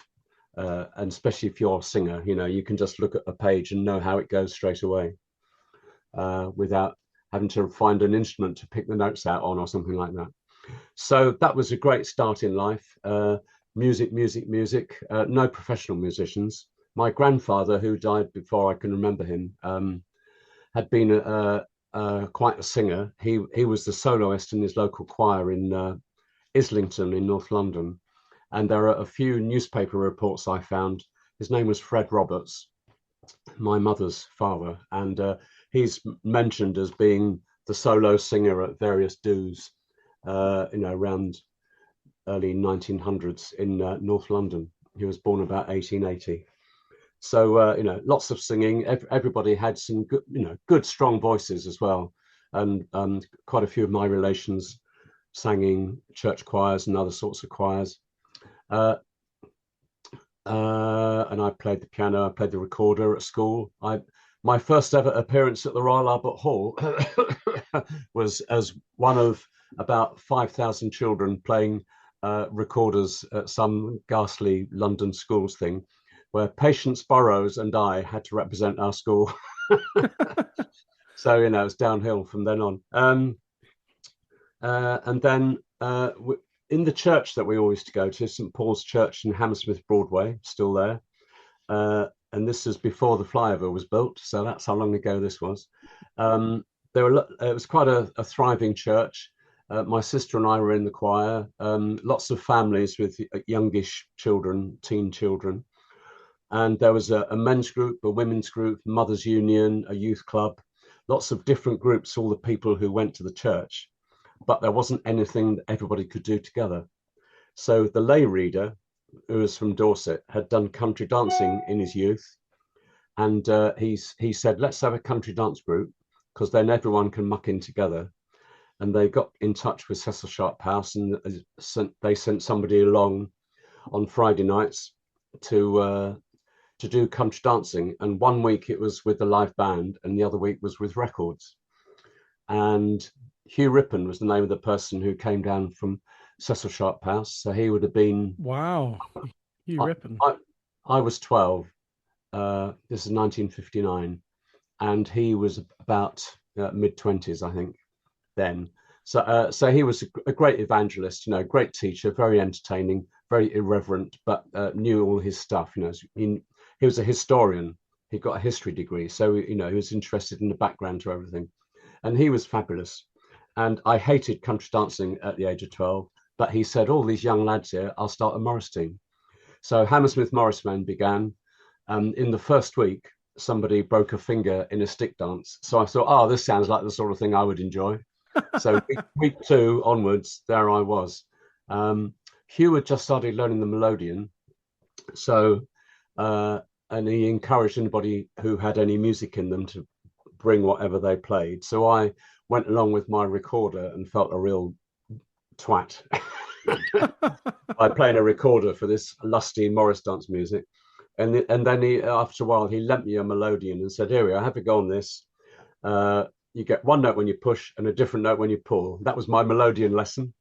Lasted about 2 seconds. And so I borrowed that, and then I bought one, and then I got my own melodeon. Then it grew into a button accordion, and then eventually I got the Anglo concertina.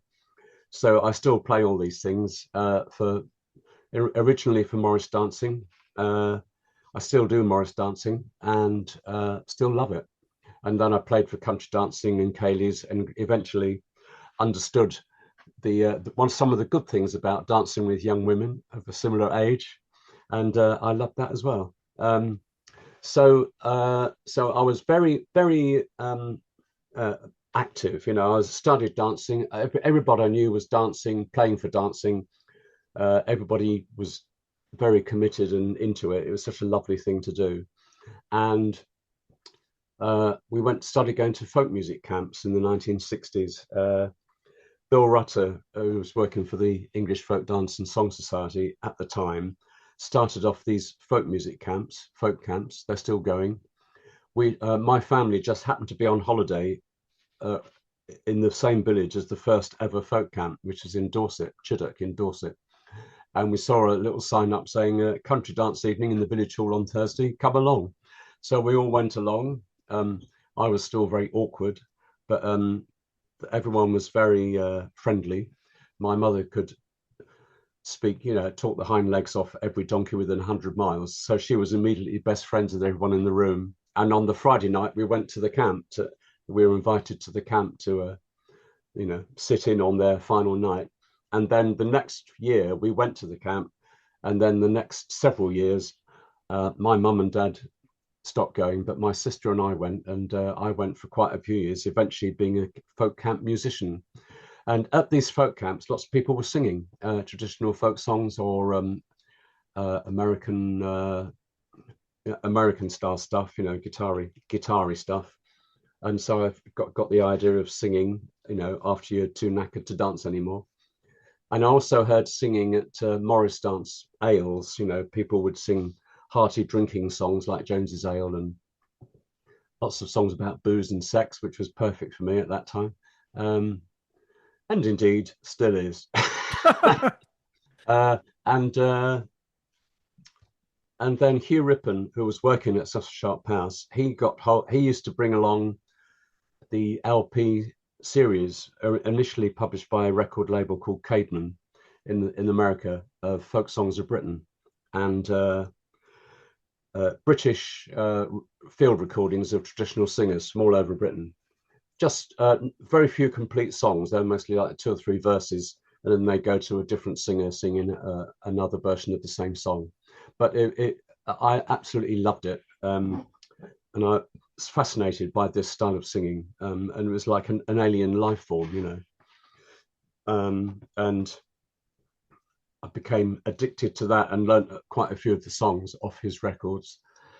And then Hammersmith Morris Men were the first folk club I ever went to. Hammersmith Morris Men were invited as a guest, Catford Folk Club in southeast London. And we went along, you know, did a few dances, and a few of us sang and played some tunes and stuff. And I couldn't understand all these people just sitting there. You know, we were all lusty young men dancing and playing and singing and knocking back the odd drink or two. And all these people were sort of slumped in a heap, singing in this very peculiar style, which I eventually realized was in imitation of either Louis Killen or Martin Carthy, neither of whom I had heard or seen at that point. Right. And I thought, what's the matter with them? You know, they're just sitting around and they're singing in this very strange nasal voice, which is nothing like these recordings I've been listening to. You know, what's the matter with people? And to a certain extent, I still feel that now. You know, there's a kind of folk style of singing which is nothing whatsoever to do with the traditional singing style. So I still puzzle over that. And but you know, I eventually got used to it, and you know, because I was a bit quirky, because I could sing and I could play squeeze boxes, which wasn't a common thing then. So, you know, bookings just started falling in my lap, and I was off. You know, I didn't have to search out gigs; they just came to me. I was playing a lot for dancing, singing folk clubs, in concerts and stuff, and off I went. Off you went, and the rest is history, as they say. As they say. Yes, certainly. It's weird. I think I've probably been aware of you. I mean, we've known each other we've known each other pretty much since I was born, which is an odd for the. But if it weren't on the folk scene, it would be almost an odd thing. But on the folk scene, there's quite a lot of people who are. I'm a second generation folkie, as they're called. So I sort of you've been friends with my dad for a long time, and my mum as well, really. And so, sort of, I've known you since I was born, and I've always been aware of you in terms of as a performer and albums and stuff. And so you've been a major part of my life, I suppose, and certainly my folky life. Yeah, I'm so sorry. That's quite all right. I even had the honour of fixing one of your accordions once. That's right, you did. Yes, thank you for that. Yes. Yes. I think I'll just to make you slightly embarrassed. I think I babysat for you one time when I was, for some reason. It's very likely. I've been, I've been babysat by a few names over the years. Yes. Over the first few years of my life, anyway. Don't need that now, particularly. Not so much recently. No. but yeah, I remember that was the Royal Oak Folk Club in Lewes that my dad was on the committee for, and with resident musicians, as was I. And you were performing, and you did the first. I think it was the first number in the first half, a set of tunes, and suddenly the bass reed block fell out. That's right, yeah. And thankfully, the landlord of the pub had a screwdriver, and so we managed to fix it. But that was that was a bit of a moment. It's the only time that's ever happened. There we go. The words "seat" and "pants" spring to mind, I think. Yes, yeah. Well, luckily, I take 2 or 3 instruments around with me, so I had something else I could play. That's right. Yeah. While I was panicking, nervously watching you, I think, God, I hope he knows what he's doing. Which, of course, you did. Of course, I did. Yes. So. I learnt a lot of melody repair stuff from a guy in Gateshead called Theo Gibb, who's a fantastic repairer. So I've got a fair bit of knowledge there. Anyway, that's not why we're here to discuss melodeon repair work, although it could be a fun topic, but we're not going to discuss this. And so, where does where does Lord Bateman start for you in your sort of history of doing folk music for a living, or and elsewhere? Does Lord Bateman turn up? I know it's on. I know you recorded it on a solo album, Make No Bones. But how long have you known about this song? When were you first aware of any version of Lord Bateman? I suppose probably I was aware of Joseph Taylor's version. You know, there was an LP of the Percy Granger's recordings, which included Joseph Taylor and a few other Lincolnshire singers. That's right, isn't it? He sang it, didn't he? Yes, is that the Leader LP? Is that right? The Unto Yes. Brig Fair. That's right. Yeah, that's right. I've got that. Yeah. So I was kind of aware of the song from that recording, and I can't consciously remember any other traditional singers singing it, but I mean there obviously were other people who did sing it, and you'll no doubt hurl a list of thousands at me in a second. But and then I heard quite a few revival singers, you know, people like me singing versions of Lord Bateman, da da da da da da da da da, to that tune, da da da da da dum, and That's the Joseph Taylor tune, isn't it? Which most people tend to go for, and none of the people I heard singing it inspired me, captured my, you know, that I didn't feel engaged with any of the performances I heard by people like me. Whereas Joseph Taylor singing, you know, I loved that, and nobody could match the sort of thing he was doing with his voice and his delivery and everything else. And I think part of it is that for me there was a kind of reverence around the fact that somebody was singing a ballad, you know, whereas ordinary mortals could sing songs. The higher echelons of the folk community would sing ballads with a capital B, you know, and many of the people were kind of unworthy to reach those dizzy heights, and I think that's something I was very aware of. I suppose it's partly the legacy of Ewan MacColl and the critics group, who sat around discussing all these sorts of things and sang ballads with a capital B, and there was always this atmosphere. I was never anything to do with them. I saw Ewan MacColl 2 or 3 times. I didn't know him at all, but it was just this rather intimidating sort of how dare you think you can sing a ballad with a capital B. No, there was a bit of that when I became more aware of the folk scene kind of ethos of everything, and you know, and realised that not everyone was nuts about Morris dancing, like I was, it took me a long time to see past that, really. And you know, you still get sessions at festivals and things which are called ballad sessions with a capital B, and in a way I think it's a bit of a shame, because I don't think the traditional singers felt they were singing anything different. I think they were just singing a song, you know. I know a few songs. Is this one? It's a bit longer than the others, and off they go, you know. I don't feel like they had a different approach to singing a ballad than any other sort of traditional song. And I think that's something that the folk revival has sort of imposed, and maybe it's got a bit lesser now these days, but there still seems to be a bit of a thing. And it's also because Child, you know, Professor Child wrote this academic book about ballads, and so if you weren't a professor or an academic, then again you weren't sort of worthy, you know. You didn't have the qualifications to tinker with this stuff, right? And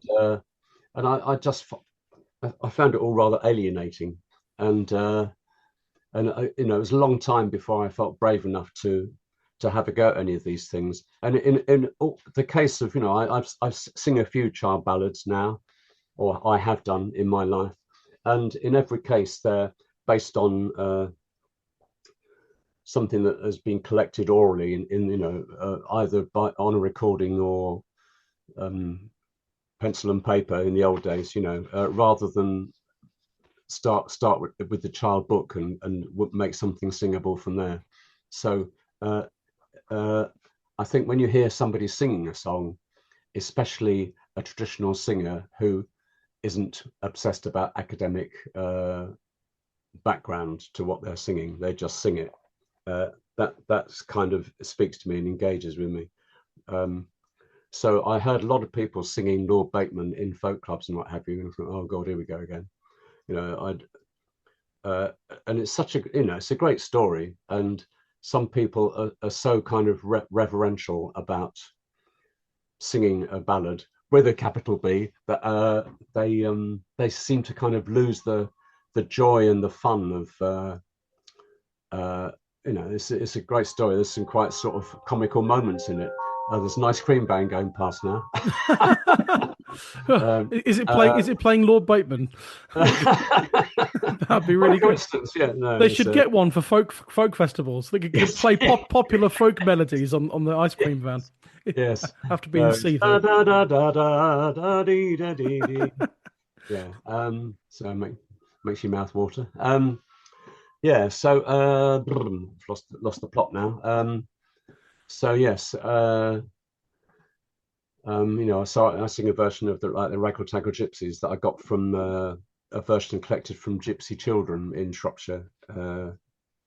Yeah, and the Shropshire Folklore book edited by Charlotte Byrne. You know, and one of the things that I love about traditional singing, I don't know if this is preempting something you might want to talk about a bit later, but one of the things I love about traditional singing style is from time to time the singer in a line of a song, you know, if you write it out, it makes absolutely no sense whatsoever, but it sounds fabulous. You know, it's a great bunch of noises to sing, and you can you know, especially with you know, some of the traditional singers that we hear recordings of, one could assume didn't necessarily have much education or read or write, you know, especially the gypsies, the traveling gypsies. And some of what they deliver in the middle of a song is just enthralling, I think, because it's you know, you can get a kind of atmosphere of what the general gist is, but they don't make literal sense syllable by syllable, but it's just a nice collection of sounds. And I love that about you know, it's something you once you listen out for it, you can hear it quite a lot in traditional singers, and your first thought is, well, they've obviously got that wrong, you know, they're just making the words up, or it doesn't rhyme or something, so you sort of correct it so it scans and makes sense. But then sometimes I will deliberately have it not making sense, just because I think that's rather charming. Oh yes, absolutely. I'm very much all for keeping the idiosyncrasies Yes. going. I mean, yeah, do what you want and make the song your own, but don't rob it of all its individuality as well. Exactly. You know, I sing a song, well, in my trio Culverake. In fact, Culverake, our very first ever gig was supporting you in Sheffield. It was, yeah. No charge, Matt, no charge. No charge. About a year and a half ago, we did the 5 songs that we knew, and it wasn't massively great. But we're much better now. We're much better now. We've got to start somewhere. We've got to start somewhere, exactly. But now we've got an album coming out in October, and everything's on a roll. But we now sing a song. I think I brought this up 2 seasons ago on the podcast because it's Roud 17 or something. The Three Butchers, or the Two Jolly Butchers, and we sing an Irish version called The Three Old Jolly Sportsmen that Seb Stone sings lead on, from the scene of Paddy Doran, who's an Irish singer. There's some recordings of him on some of those much later Voice of the People collections, and he had his version. It basically is the second half of it almost has no relation to the plot of The Three Butchers whatsoever in any format at all, because I'm not going to give the whole song, but it's only 4 verses. But you get the stuff about The three jolly sportsmen go out to hunt, but they spy a naked woman with a hairpin to the ground. Standard stuff for that version. And they ask her what happened. She says, they stole my watch and my chain and my £50 and left me here. And then you get a verse which goes, they were men from Ballymanasea, there were more from the Lord knows where, some from the county Wexford, where the best of men was reared. How could you ask for a nicer sight, nor to look with your two blue eyes? Did you ever see my love dancing up on the Wicklow Mountains high? And it's just like, what on earth is going on in this song? Oh, wow, yes. But we love it. And then the last verse is a 3-line verse. It being early every morning before the rising sun, when crystal ball for my downfall and told me for to stand, ain't it grand to watch the grand green woods where the silvery moon do shine? End of song. It's like, what on earth does this mean? Thank you. Exactly. When crystal ball for my downfall, we're pretty sure he meant to sing crystal ball saw my downfall, not for my downfall, but he sang for. So we've kept for, even though it clearly should be the word saw. Anyway, that's by way of an example of what we're talking about. But keep those strange things, you know.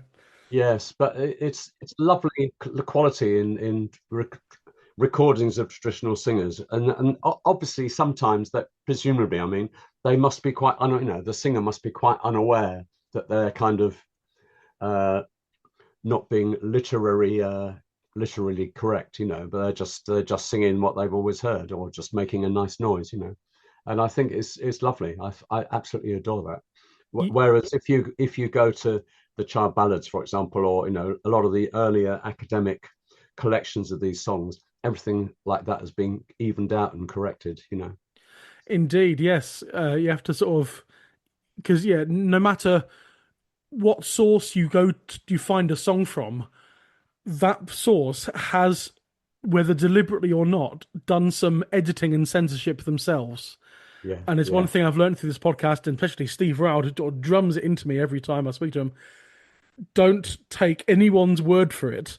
Go back to where they got it from, and go back to where they got it from, and just see what was missed out. Case in point, episode last season, Bold Sir Rylus, or Sir Lionel, the child ballad, but Bold Sir Rylus most notably from John Bowden and John Spires, I suppose.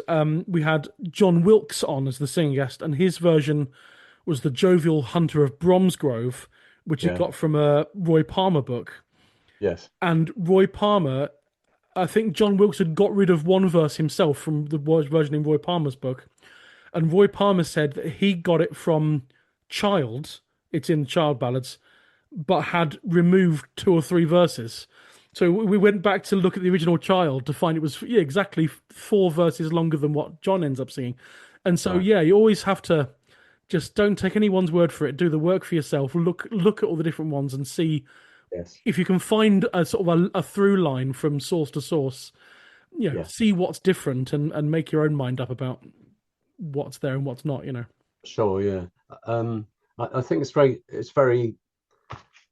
I was going to say sad. It's kind of disappointing when you hear somebody get up and sing a song that you can tell which revival singer they've learnt it from, and however beautifully they might do it, you think, well, that's obviously just a carbon copy of so and so singing, and why didn't they, do a bit more research and find something that of their own they could add in that was just slightly different, give it a slightly different character, even if it's just a slight change of words or something, but so often you hear things being churned out and oh god, it's this one again, it's well, it was if when I learn a song, it's quite a big event, I don't just think, oh, I'll learn a new song today, I think, right, I want to do this song, so I'll find the song, I'll look up every other version of the song to make sure the stories make sense, and how does it compare with other people, what have other people done to it. There's a lot of work you can do before you even start learning the song, just to kind of piece of sort of background jigsaw puzzle together, so you know where you're coming from. I kind of feel the same way. I tend to, certainly in the way I pick songs, I tend to go for either songs that haven't been heard for ages, or just, if it's a song that is in current sort of currency, at least I try and find an interesting variant that hasn't really been looked at before. Yeah. So, I would say that was kind of part of the job, really.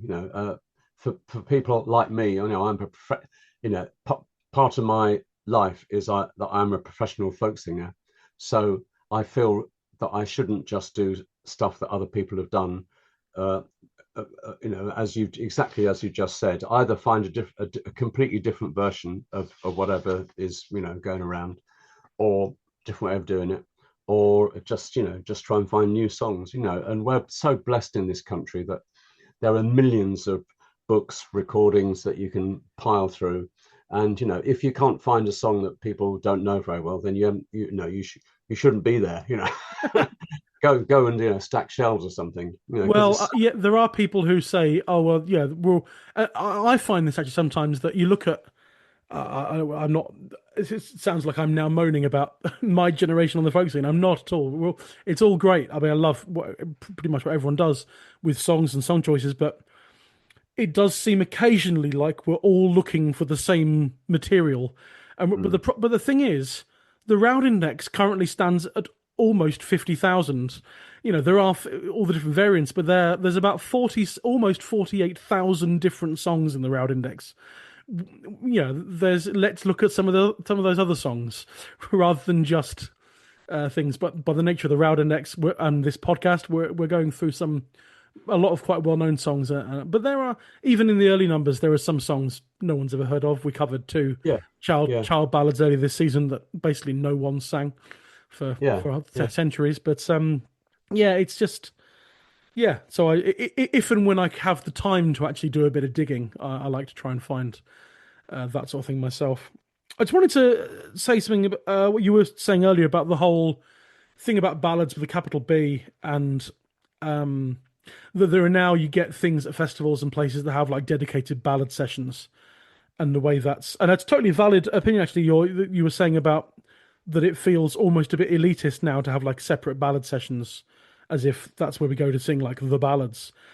And I just want to almost offer a counter opinion to that, in a way that the current folk scene that I am a part of in Sheffield, but also elsewhere, is that, and we discussed this a little bit when we had the episode on Tam Lin 5 episodes ago, that ballads in their very nature tend to be longer than, in quotes, songs, if you really want to have a difference between songs and ballads.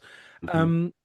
And if you're in a singing session of any kind, if someone sings a ballad, in quotes, then it tends to, people might not externally say this, but there's a lot of internal, oh God, it's going to be a bit long, isn't it? We could get 2 or 3 songs in this kind of thing. And so I've had this myself when I've sung a ballad in a singing session, and I've actually sort of felt almost not welcome by the end of it, because people don't want to hear a long ballad. Actually, I'll tell you where this stems from. You get so much of this is about 10 years ago, I was actually in a very short-term relationship with someone, and we were having a discussion about singing sessions, tune sessions, because she played fiddle, and we're like, and tune sessions, all the rage, and everyone joins in with all the tunes. But in a singing session, you only get to sing something or lead something once, maybe, and you have to sit, apart from joining with choruses, you have to sit there and listen for 2 or 3 hours.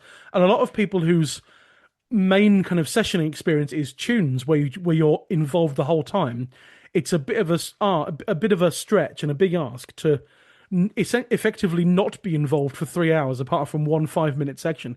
And so I find a lot of younger people didn't like singing sessions. And now that's changed a bit, and there's a lot of singing sessions. But what happens nowadays, I've found, certainly there used to be a session in Sheffield like this, where they kind of almost accidentally have become chorus song sessions. Everyone wants to listen to the sound of themselves singing loud harmonies, shanties, choruses, whatever, which leaves no room for ballads. And certainly the ballads, because I occasionally run ballad sessions. It's usually part of the Sheffield Sessions Festival, and I have asked if I could run a dedicated ballad session. And that's really, these days, for me at least, in my headspace, it's a way to give a safe space to the people who want to sing ballads, because sometimes we're not felt particularly welcome in a session where otherwise it's wall-to-wall choruses.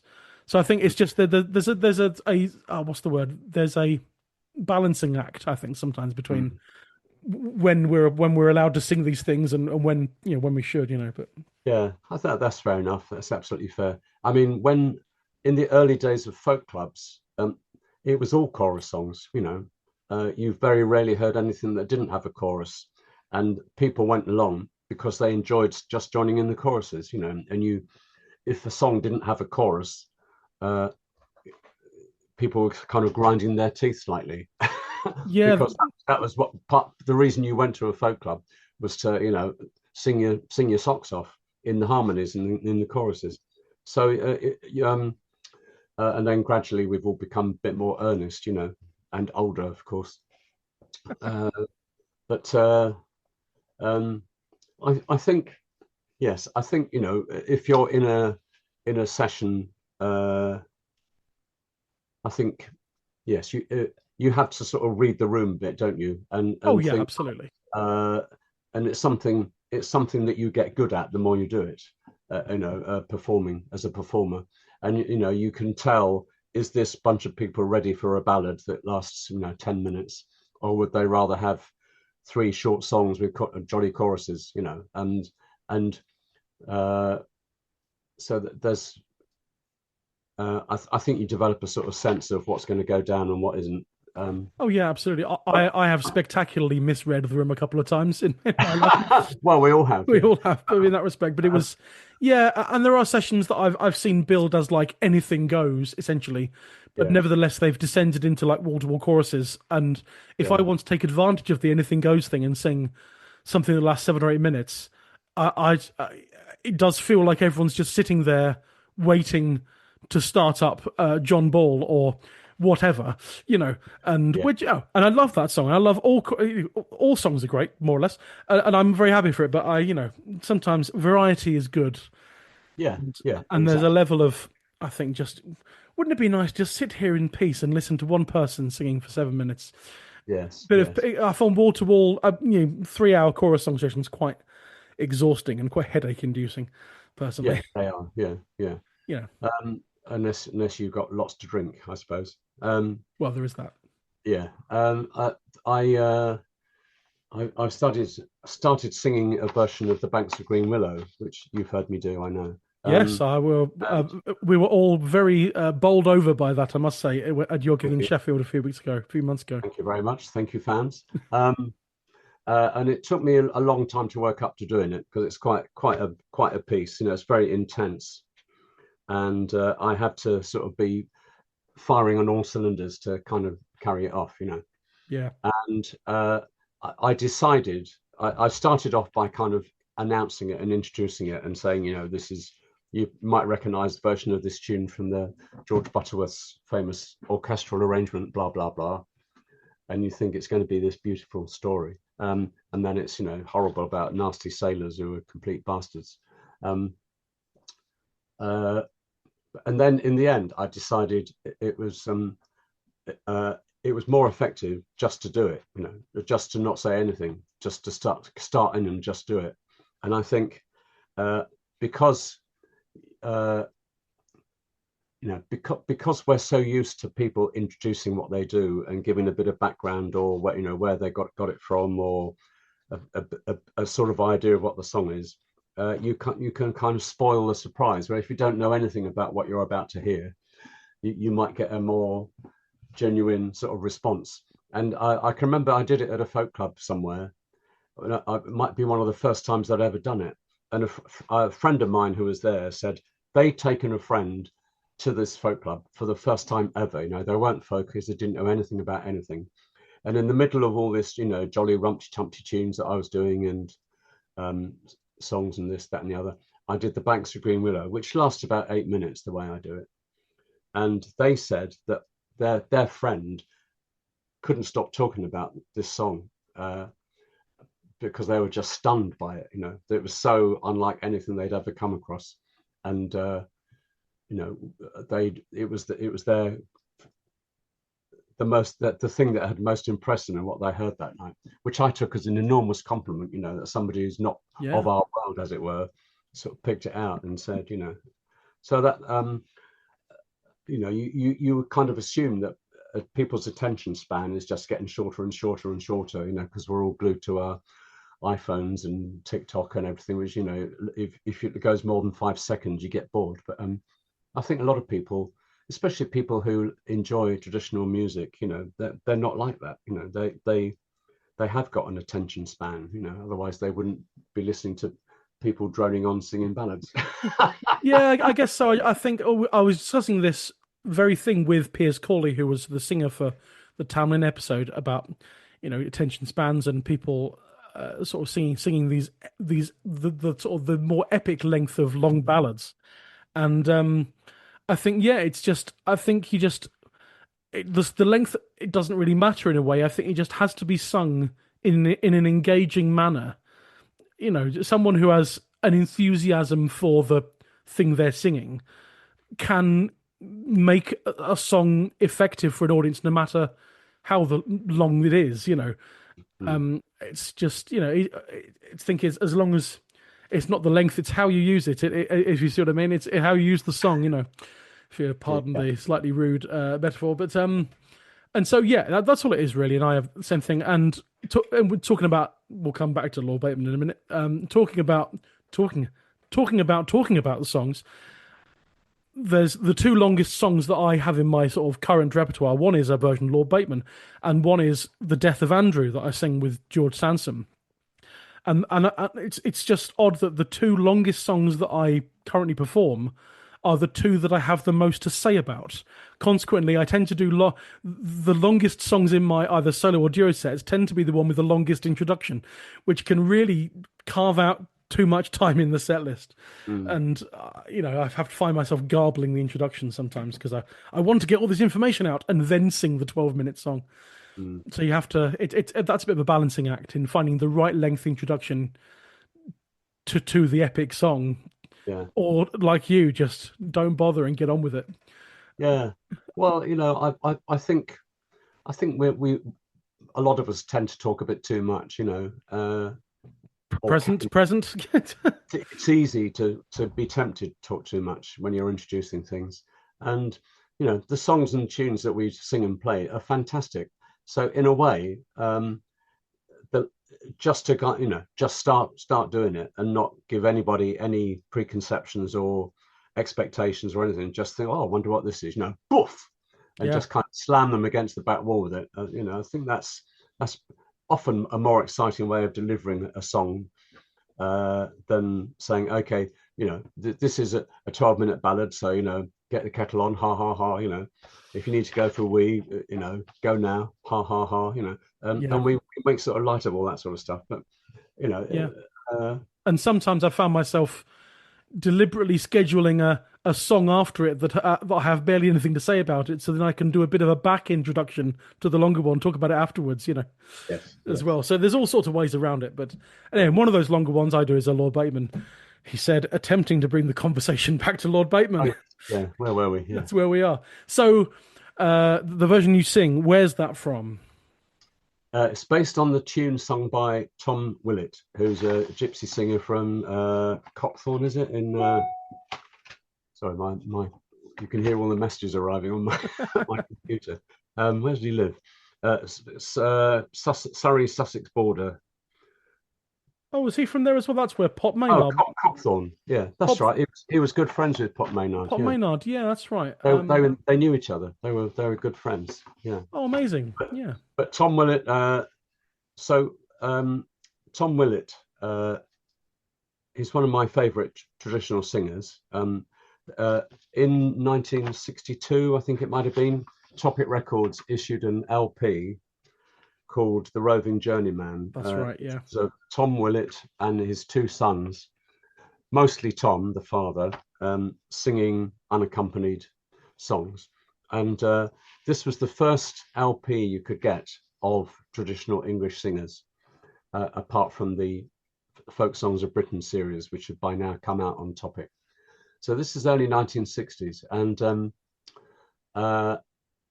I got it. It just bowled me over. You know, and the more, no, it's so easy now to hear loads of traditional singers, you know, on record. And I was lucky, you know, I actually saw some of them, you know, at folk festivals and things. You know, I saw Fred Jordan a great deal, Harry Cox, Bob Roberts. You know, quite a lot of traditional source singers. I actually managed to see them, catch them in the flesh. So, wonderful to see these people. And Tom Willett's singing, I just find mesmerizing. He's got a fantastic sense of pace. He's got some fabulous tunes, and he takes as long as he wants to take to sing them. And you know, he's never in a rush. He's got a great clear voice. You can hear every word he sings, and I just utterly loved what he did. Especially compared to this strange folk club style that I was starting to hear as well.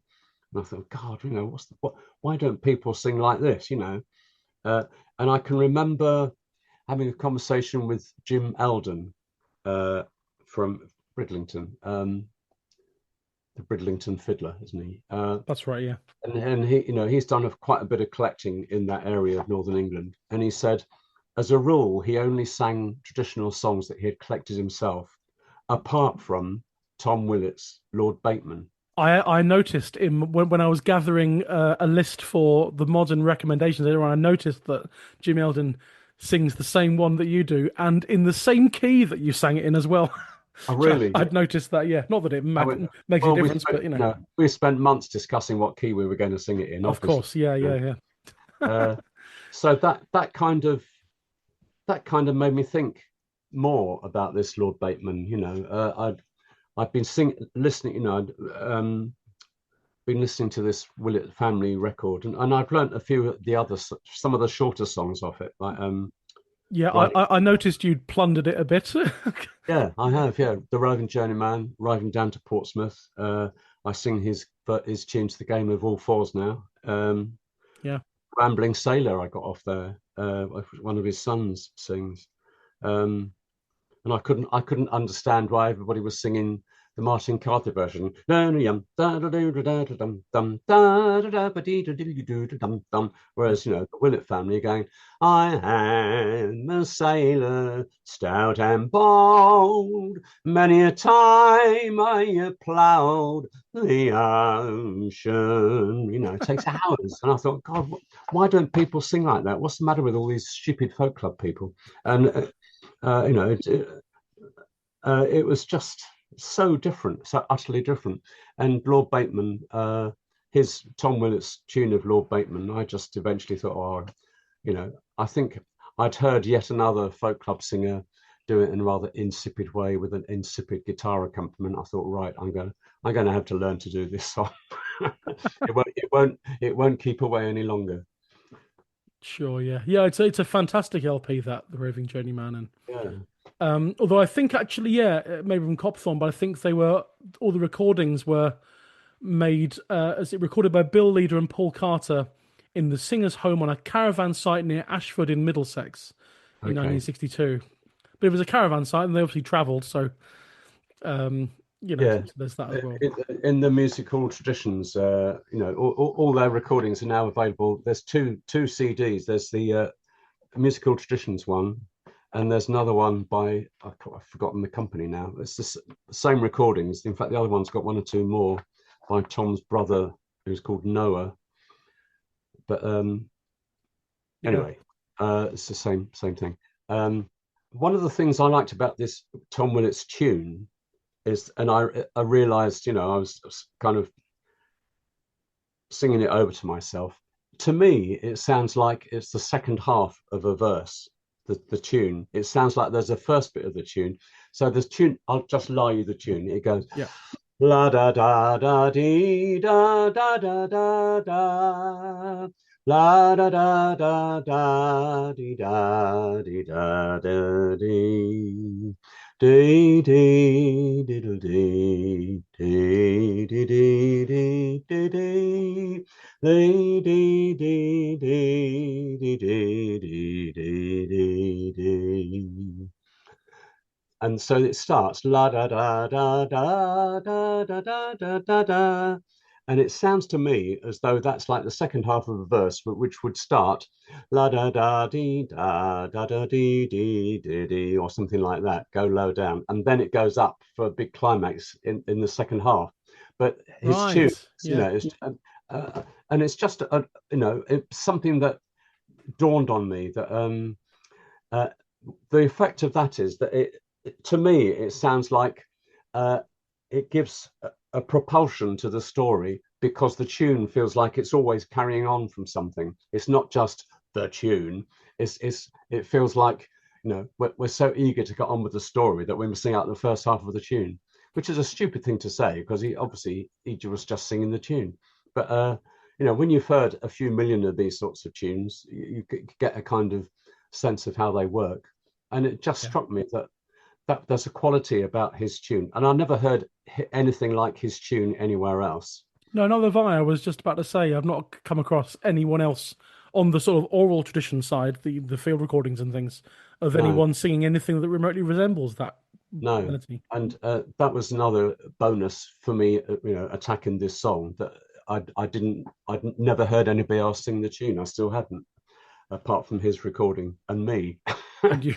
And you know, and I just I used to sing along with his version of it on the record, you know, and get a sense of the pace and the drama of how he presented it. And I did add loads of extra verses that, you know, that he doesn't sing. You know, he starts, his first verse is, "Oh, the turnkey had one lovely daughter," you know, which is sort of well into the song. You know, Lord Bateman has gone to Turkey, has been put in prison, and then you hear about his daughter who tries to set him. That's normally verse 2 or 3, isn't it? I think. Yeah. Yes, it's verse 3 in the way I do it, but that's his verse. Oh. So it's quite interesting that he kind of just dives straight in, you know. Meanwhile, back at the ranch. Previously on Lord Bateman. Yes. So I've never occurred to me to count. I'm just now about to count how many verses he sings. It's written out in the musical traditions booklet. Yeah. 1, 2, 3, 4, 5, 6, 7, 8, 9, 10, 11.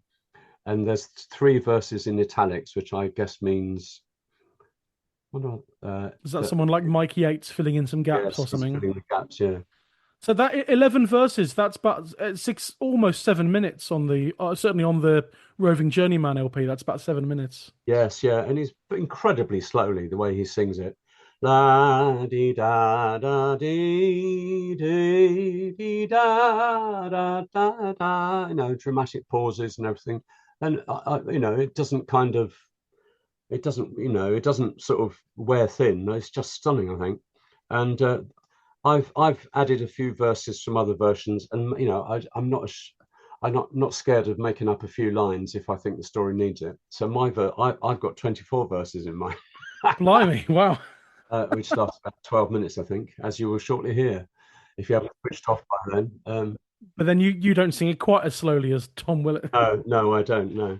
This is the thing. I think even there's a whole thing to be said for almost in fine detail analysing the singing style of these old traditional singers, but then don't, you know, you were saying about don't, but the people singing a song they've learnt from a revival singer and singing it basically the way that revival singer sang it. But there's a thing to be said about don't just sing it the way the source singer sang it. Sing it your own way and at a pace that is comfortable to you.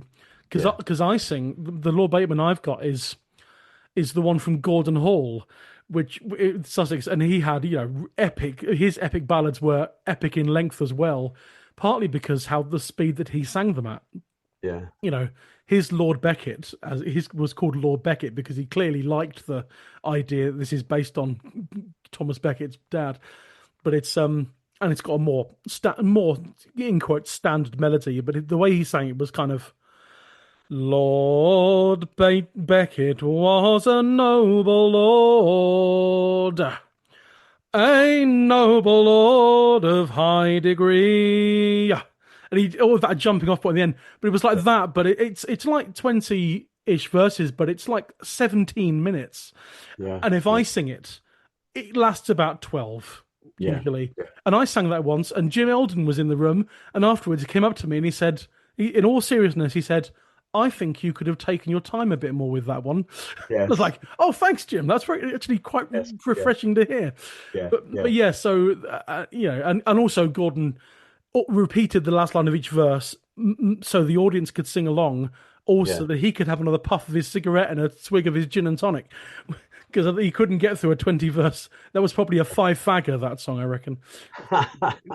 Yes, I never saw Gordon Hall. No, me I neither. never heard him sing. I've got some recordings of him, and I was in the same place as he was, but for some reason I never actually heard him singing. I wish I had. Yeah, me neither. I became interested in sort of being involved in folk music myself about 2 years after he died, I think. So, Right. but he was Okay. always in Lewis at the Sussex thing, at the Sussex folk stuff, and I'm pretty sure that I probably was in a room with him at some point, but I have Yeah. no memory of this. Yeah. But anyway, so it's these traditional singers really took their time, and in a way, when it comes to us performing them now, just the way that you and I would naturally sing them, almost by definition, means that it doesn't take as long. Yeah. Yeah. Sure. Also, yeah. you've got it's a balancing act of that sort of thing coupled with the kind of commercial music making in a way. You're performing to a paying audience. You can't you've got to sort of you can't serenade them for 20 minutes as much as we would like to with one song. You've got to have a little bit of thought for the audience in your back of your brain, you know. Yeah. Another thing is when you're singing unaccompanied, you can you can sing more freely than if you're accompanying yourself with an instrument, and you can vary the speed slightly. You can vary the pulse of one verse to another, and I don't mean it in a big dramatic way, but for example, in the way I sing it, the turnkey's daughter goes down and says, "What would you give me if I release you?" And he says, "Well, I got houses, I got lands. You can have all of it if you set me free." And her reply starts with, she gives to him a slice of bread and a bottle of the very best wine. And then she says, "I don't want your gold or silver. I just want you," is what she says. "I just wish you were mine." And I think that's so sweet, that line, that I got it coming twice later in the song, when she goes to Lord Bateman's castle and she talks to the porter, and the porter says he's just got married. She says, "Go and ask him for a slice of bread and a bottle of the finest wine, the very best wine. And don't forget the girl who set him free." And so the porter goes into Lord Bateman's chamber, and he says, what news, my proud young porter?" And he says, "There's this gorgeous woman at your door, covered in gold and jewelry. She's asked you for a slice of bread and the bottle of the very best wine." So it comes 3 times, and I try and sing it exactly the same each time. So whatever I did the first time, I have to remember for the second and third times. And I slow down very slightly. I slow down so those words register on people listening, just so, one aspect of all these things is the repetition, isn't it? You get repetition of from one verse to another. Yeah. And it's one of the charming aspects of the language of these things. And so that's one place where I very, very slightly emphasize those words, because I just think it's fabulous. Yeah, it's not necessarily altering the speed of the piece, but it's more about how it's marginally altering the sort of the ebb and flow of it rather than the speed itself, So yeah, that's, as you said, part of the joy of singing something unaccompanied with no rhythmical backing is that you have the freedom to be able to just do what you like in the moment, whether you've rehearsed it or not. Exactly. Yeah, that's right. And there's one or two phrases from Tom Willett's singing that I just love. For example, she goes to Lord Bateman's castle and he sings, is his lordship with now in? Oh, obviously what you would say if you're being correct was, is his lordship now within? Yeah. he says "with now in." So I think I sing that because I just think it's charming. It always makes me smile.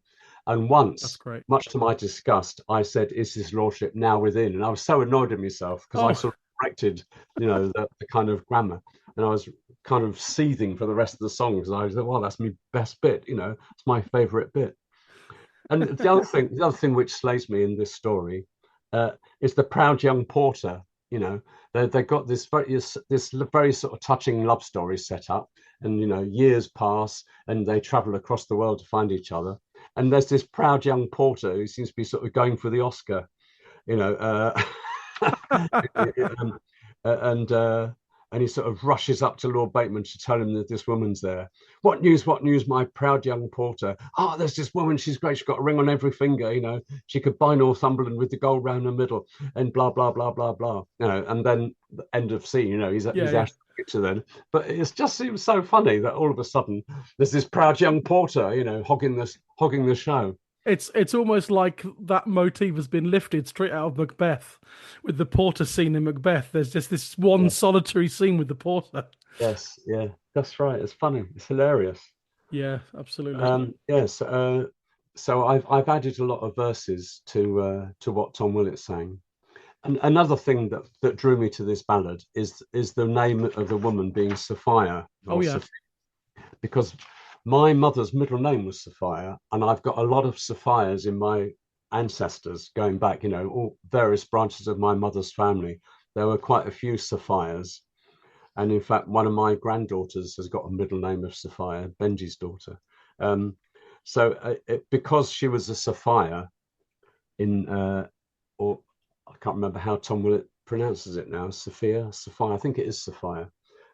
So that was also something that attracted me to the story, and I put a few more Sophias in the way I tell it, just because I think it's such a lovely name and it sort of means something to me, Sure. I mean, the version I sing, the Gordon Hall one, and I talked briefly about this with Steve Gardham and Ruth Perry, the idea that it was astonishing to hear some of one of the two Anna Gordon versions, and actually how close that was to Gordon Hall's version. And Gordon Hall was a kind of fastidious researcher, and he looked up a lot of old versions and kind of combined verses to create his own epic length version, which is why his song's so long. And so much of his version was one of the child ones from Anna Gordon, and he clearly believed the whole thing about Bateman being Thomas Beckett's father, Gilbert Beckett. Gilbert, if he was from Brittany or wherever, Normandy.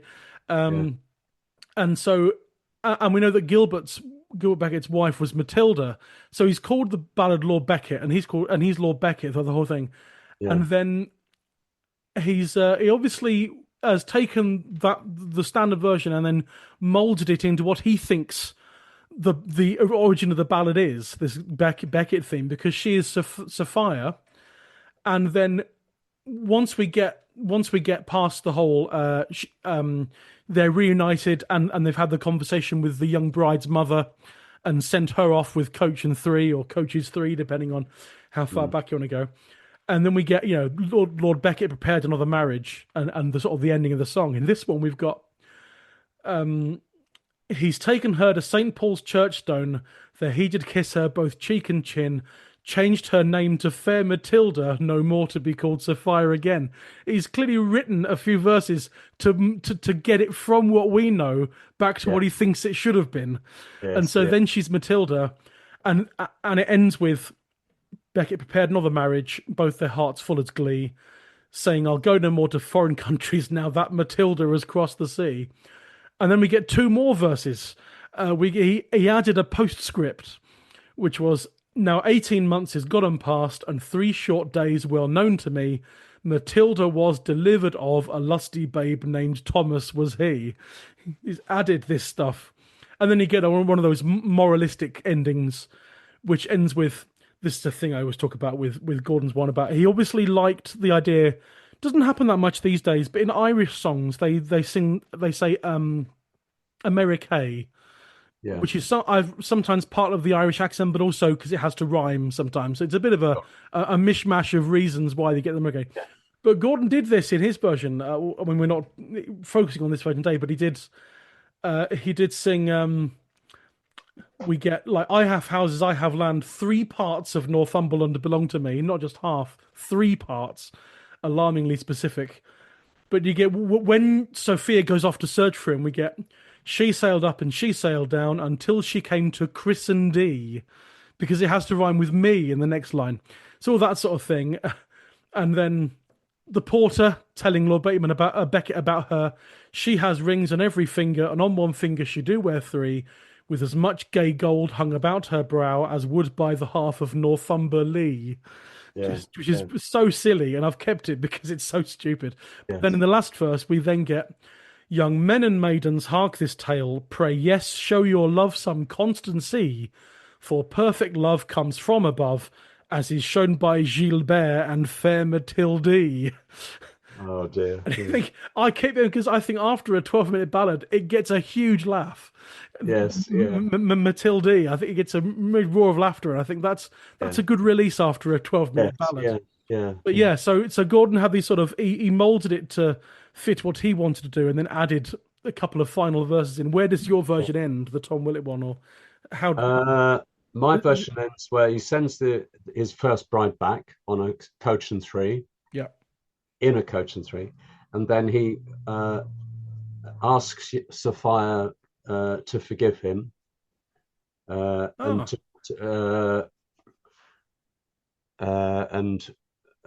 be wedded to him. He says 2 brides are wed all in one single day, and he doesn't say so, but she obviously says yes, because then the wedding. Because I introduced the idea about the wedding feast. One of the other versions I looked at mentioned that the wedding feast from his first wedding had not been touched, because Lord Bateman was just sitting there and everyone was waiting for him to kind of, do something, because it was his wedding. And so I took the idea of the wedding feast not having been eaten, and there was a wedding cup that was still full at his first wedding, because he didn't, I just thought it was an interesting little detail. So in the last verse, my last verse goes back to that. So the wedding feast, it was newly taken, and the wedding cup drained for all to see, and the bells did ring, and the bands were playing, since Sophia now have crossed the sea. Ah, very good. Yeah. It's the same last line as Tom Willett, but okay. I have added a lot of other bits. Well, that's good, and consequently, it is your own version. Yes, indeed. It is copyright John Kirkpatrick, but not copyright. I'm sure you'd be happy if someone picked it up and sang it, but also it is yours, which is great. I think when it's nice to have something that is very specifically something you've worked on and concocted. It's quite a nice feeling to then sing it out. And yes, it is. Yeah, and I think it's probably I would imagine most people worth their salt, they all do that. We all. Martin Carthy's famously done it a few times with some of these old songs and brought them, given them a new lease of life. But Lloyd did it. I'm sure lots of people do it, and the extent to which you do it can vary from song to song and person to person. But it does give you something to kind of get your teeth stuck into, as it were, if you've molded the thing you're singing rather than just torn off a strip and learnt it like a parrot. Indeed. I mean, that's Martin Carthy's famous for doing that with some of those epic old songs. And in fact, I mentioned that the song I sing, The Death of Andrew, with George Sansom, that's essentially lifted from Martin Carthy direct, but having, I sing that a lot, but then going back to the way he sang it, it's nothing like it now. It's sort of naturally become what I do. And there's one, he told me that he changed one word, and I've kept that change because it's so good. But so I have kept it to him, but at the same time, it's become sort of the way I sing it is not the way he sang it. So yeah, it's all about making it your own thing. Yeah, when I was recording this song for this podcast, I'd written out the words. When I first started doing it, I wrote all the words out, 24 verses, and I realized as I was singing it through, I just had the words in front of me, not to read them, just to make sure I didn't miss out any bits of the story. But I've actually I don't sing it exactly the same every time, and I've certainly changed the wording slightly from what I wrote out. And when I was singing it for this podcast, one thing I did was when she goes down to the prison, she goes down. So what would you give to the what would you give me if I set you free? And the wording of the two lines that I meant to sing was, what would you give to the fair young maiden that out from prison would set you free? And I sang fair young creature, which is a word that comes later on. The proud young porter describes her as the fairest creature he ever saw. So the next verse, where he says, I've got houses and land and half Northumberland. I'd give it all to the fair young creature I had to sing. If out of prison you would set me free. So that was kind of annoying, but equally quite interesting. But I got the words in front of me and I still got them wrong. Yeah, I think for a lot of us, if we've been singing these songs for a few years without referring back to the set of words, you do find that things just evolve naturally, almost without noticing it. Yeah, it's fascinating. Yeah, and it quite surprised me how much I do sing differently. I mean, the story is essentially exactly the same. The verses are still in the same order, but it's just the words that are different. It's just that when you sing something a lot, you sort of round off any rough edges, and different things take precedence at different times. Absolutely, and I find that's one of the really irritating things about the sort of work we do, learning songs, touring them, making the album, and then you perform the song for a few years, is that the song really only feels not finished, but kind of complete to me if I've sung it on at least 2 or 3 tours. Yes. But you have to make the album first to sell on the tours. And I think I have this song, I haven't bedded this in yet, and I'm having to present, in quotes, a finished version of my performance of it to the CD, to the microphone. Whereas, so I'm pretty sure that album with George, where Death of Andrew's on it, I'm pretty sure that the 3 or 4 or 5 tours we've done since then means that I now sing it differently to how it is on the album. And I wish we'd recorded the album after 3 tours, but that's not how our business works. Indeed, yeah. There are some recordings of things I've done. I can't bear to listen to them because it's not that there's anything deeply wrong with things, but I've just, things have developed so much since I did that first recording. You sing in and change things, or it could be the speed, or some words, or whatever it is. I think, oh God, this sounds terrible. But, if in cold blood, it's probably all right. But that's a different issue which we won't go into. But I am my own worst critic, and you are your own worst critic, and indeed, of course, yeah. And so there's a whole aspect of that. Anyway, veering off topic again, but that's fine. Let's just move on. I'll just, I know you haven't got anything to recommend, so I will just rattle off a short recommended listening section. In the first half, in the history half, we always recommend the older recordings, the sort of source recordings, field recordings, the old singers. And in this half, we recommend people on the modern folk revival. And by modern, I mean, 1964 onwards, probably, or something, anything that isn't... anything that's in a professional recording, I guess, from professional people. But then that gets tricky because you get some professional recordings of traditional singers from the 90s, and does that count as the old singer things or the modern things? But I try and get a balance. I wanted to bring up just a few that have been mentioned already. Alison McMorland singing the Anna Gordon Young Beaky that's on the CD Some Ballads of Anna Gordon, Mrs. Brown of Falkland, that accompanies Ruth Perry's book. It's a phenomenal performance of that, and it's quite long, 13 minutes, almost 14 minutes, that one, but that's Alison really taking her time over it. And as Ruth said, that CD is 12 of Anna Gordon's ballads, and they are, obviously because of when Anna Gordon was alive, died in about 1810, there's no recordings of her, and so the point with this accompanying CD to the book is that they are presenting 12 of the songs in as accurate a representation of how Anna might have sung them, with Anna's exact words, the melodies that were transcribed from Anna by her nephew, I can't remember, and then and the occasional bit of instrumentation that might have been found in a domestic setting back then as well. So Alison McMorland singing Young Beaky is as close as we'll ever get to potentially hearing Anna Gordon singing the song in that way. So, highly recommend Alison McMorland. And you mentioned Jim Eldon already. Jim Eldon's version is the Tom Willett one, and it's on it's just Jim singing it, but it's on the duo album with his wife Lynette, the album called Jim and Lynette Eldon, and I'm sure that's available somewhere. But that's always worth hearing Jim Eldon singing anything, because they're a really fantastic singer and a really bonkers songwriter as well. Absolutely. I used to, in the middle of lockdowns, I recorded a song of his called Toilet Roll, which seemed quite prescient at the time, for various reasons. I say. It's all to do with what to do when your two plies out of sync. How does he come up with these ideas? Yeah. I usually mention him because he's usually recorded it.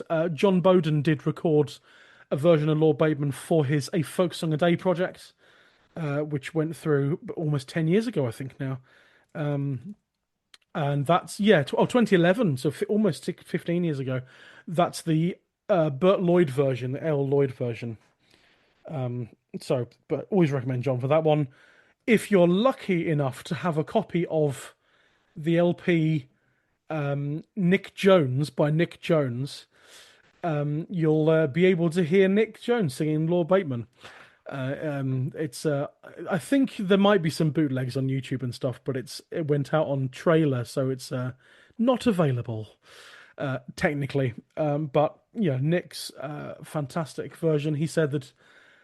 Yeah, he said, a number of singers have said to me at different times that their opinion of the story of Bateman is a drag.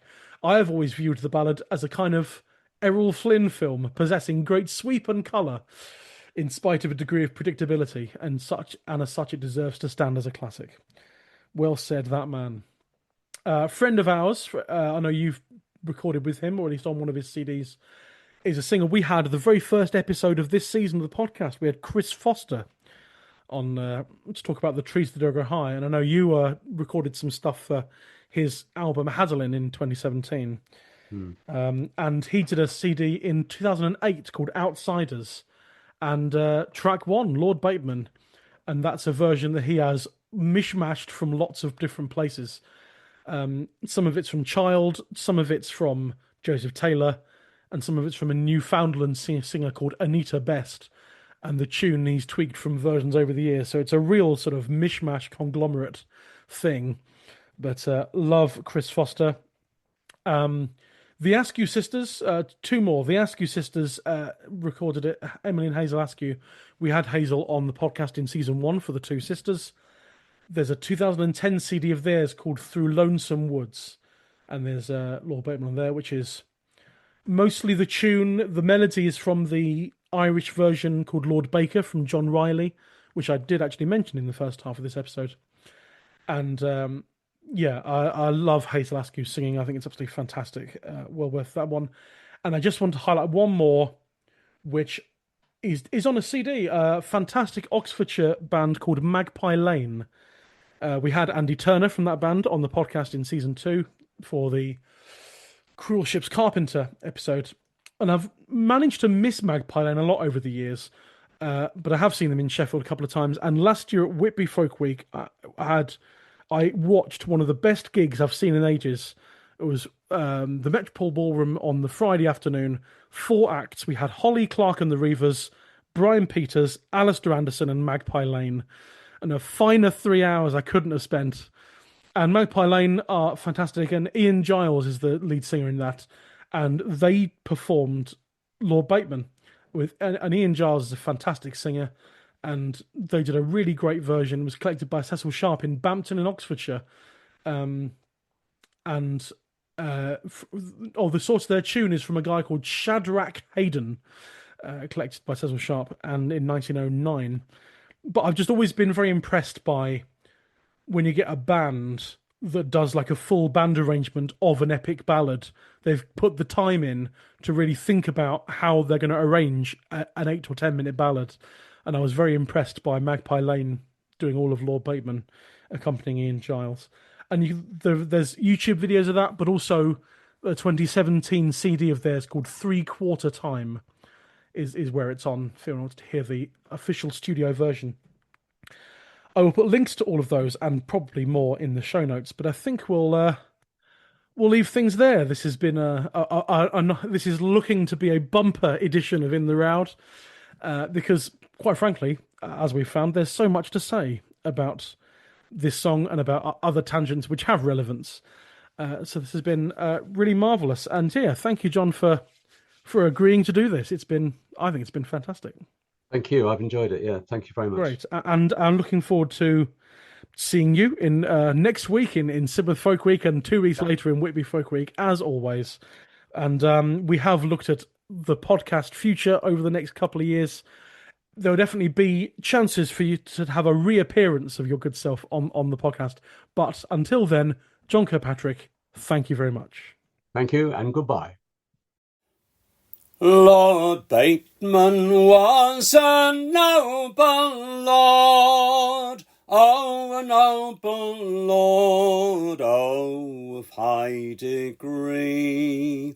He set his foot all aboard a ship in some foreign country he would go see.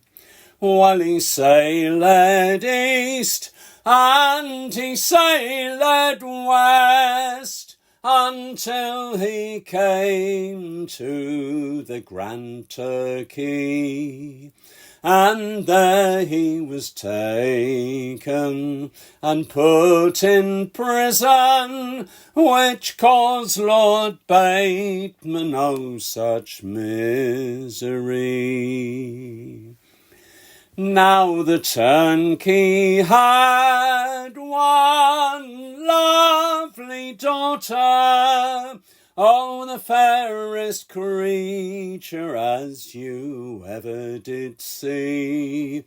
And she stole the keys of her father's prison, and swore Lord Bateman, oh, she would set free.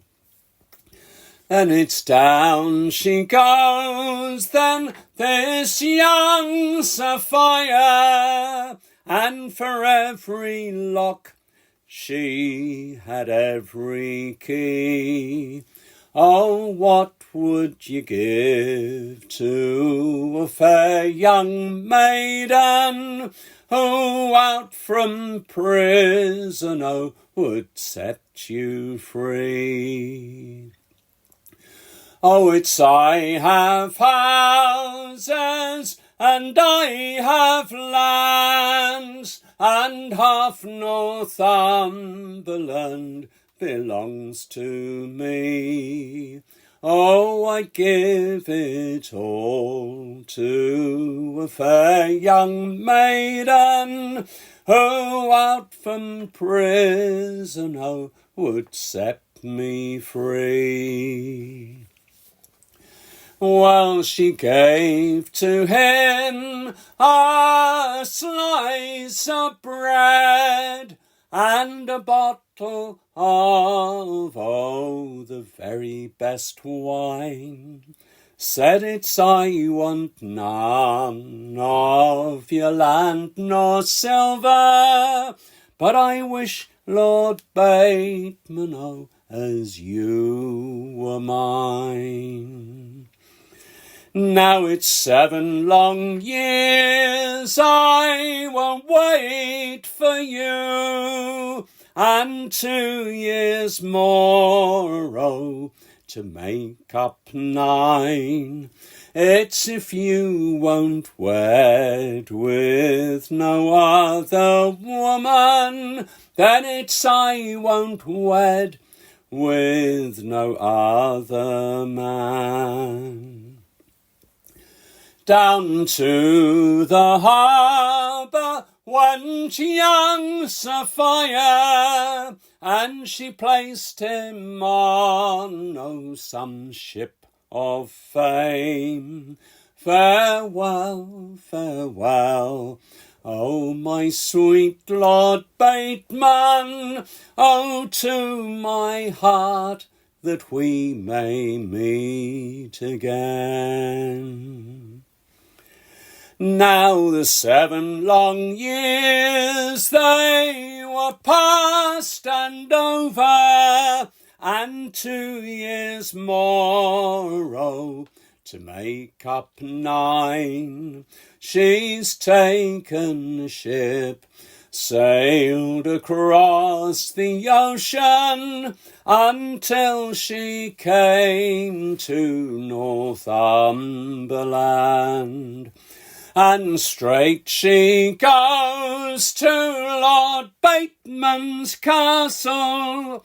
Oh, is his lordship with now in? Oh yes, cries the proud young porter. He's just now taken of his new bride in. And the wedding feast, oh, it lies uneaten, and the wedding cup full for all to see. Lord Bateman sits while the hall stands waiting, all for the sake of love in one who's across the sea. Go and ask him for a slice of bread and a bottle of, oh, the very best wine, and not to forget that fair young creature loosed him out from prison when he was close confined. Then away and away ran this proud young porter. Oh, away and away, oh, away ran he. He ran till he came to Lord Bateman's chamber, and down he fell all on his bended knee. What news, oh, my proud young porter? What news, oh, pray tell to me. Why, at your door stands the fairest creature, oh, the fairest creature as I ever did see.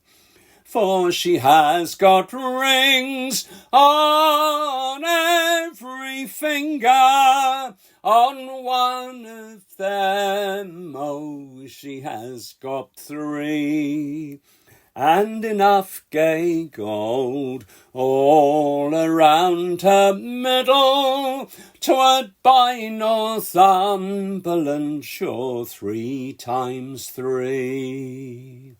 Now she's asked you for a slice of bread and a bottle of, oh, the very best wine. Says not to forget that fair young creature loosed you out from prison when you were close confined. Well, Lord Bateman flew all in a passion. He split that table in 3 splinters 3, and cups and cans he sent a-flying. Oh, it is a fire now have crossed the sea. Lord Bateman flew to his castle door, and 15 steps he leapt in paces 3, and in his arms he took young Sophia. No greater love for all the world to see. No, it's have you taken some new bride in, and have you quite forgot your vow to me? Oh, I wish I had never sailed across the ocean, all for the sake of loving one who's across the sea. Oh, you have my heart and you have my promise. I'll forsake my bride and I will wed with thee. Oh, I'll seek no more for no other fortune. Oh, it's since Sapphire now have crossed the sea. And then up spoke, his new bride's mother, oh, this country's wind, why it turns so soon? For now you've wed with a bride at morning, and now you've turned to send her home at noon. Take back, oh, take back your daughter. She's neither the better nor the worse of me. She came to me on a horse and saddle. I'll send her home in a coach and three. And by the hand then he took young Sapphire, on bended knee he begged to stand and stay. Oh, forgive and be wedded to me. Two brides are wed all in one single day. So the wedding feast, it was newly taken, and the wedding cup drained for all to see. And the bells did ring, and the bands were playing. Oh, it's since Sapphire now have crossed the sea. That was John Kirkpatrick singing Lord Bateman. And that brings us to the end of the episode and indeed the season. What did you think? What are your thoughts on this song? Do you have a particular version you're fond of? I'd love to hear from you. If you'd like to get in touch, the email address, as always, is intherowd@singyonder.co.uk, and we're on various social media platforms. We're on Facebook, what isn't called Twitter anymore, Instagram, Threads, and Blue Sky. Just search for In the Roud, a folk song podcast. If you're enjoying the podcast, I would very much appreciate it if you would give us a little rating and review on wherever you get your podcasts from. On Apple Music, that's star rating out of 5, and there's a review section. On places like YouTube, there's the like button on the episode. Preferably also hit the subscribe button, then you get notified about the episodes when they come in. And there's a comment section as well. All that and variants. I'm sure there are variants of this on all the other podcast apps. But all of that really does help the podcast to reach a wider audience. In the Roud is a media partner to Veteran, the traditional music label. And although this week's song does not currently feature on any of their releases, you can find details of their extensive catalogue on their website, veteran.co.uk. One huge thanks again to this week's guests, but also to everyone who's contributed and been involved in this season of the podcast. On the history side, we've had Sandra Kerr, Helen Lindley, Brian Peters, Amy Leach, Steve Roud, Nora Rhodes, Joe Miller, Steve Gardham and Ruth Perry. And on the singer side, we've had Chris Foster, Helen Lindley, Rachel McShane, Piers Corley, Barbara Snape, Nora Rhodes, Kirsty Law, Joe Miller and John Kirkpatrick. I'm just so thrilled and honoured that they all agreed to come on and devote their energy, time and research and knowledge and expertise to this project. And that's it for this current season. We'll be off air for a couple of months now. Time for a lot of you to catch up. Hello to the future if you're not listening to this on the day it goes out. Although our Patreon episodes will still continue apace if you're desperate. If you're up to date and desperate for more In the Roud content, sign up to Patreon. You can hear more of us. As for the main podcast, as I said, we will be back in a couple of months. Season 5 will begin on the 1st of October. I've already booked approximately half the guests and it's shaping up to be another excellent season. But next week we're bringing a special bonus episode to close out this season. We're teaming up with our media partner Veteran Records to do a special episode to celebrate the CD and digital download re-release of their album Catch Me If You Can, Songs from Cornish Travellers. The Cornish Travellers in question are 3 women, Charlotte Reynolds, Betsy Reynolds and Sophie Legg. And I'm so thrilled about who we've got in that episode. It's 2 interviews as normal. The first half will be an interview with Sophie Legg's children, her son and daughter, Vic and Viv Legg. And in the second half, I'll be chatting with the man who made the original recordings of these women in 1978, the folk legend himself, Pete Coe. Until then, that's it from me. Stay safe, be well, have a great summer, and I'll see you in October in the Roud.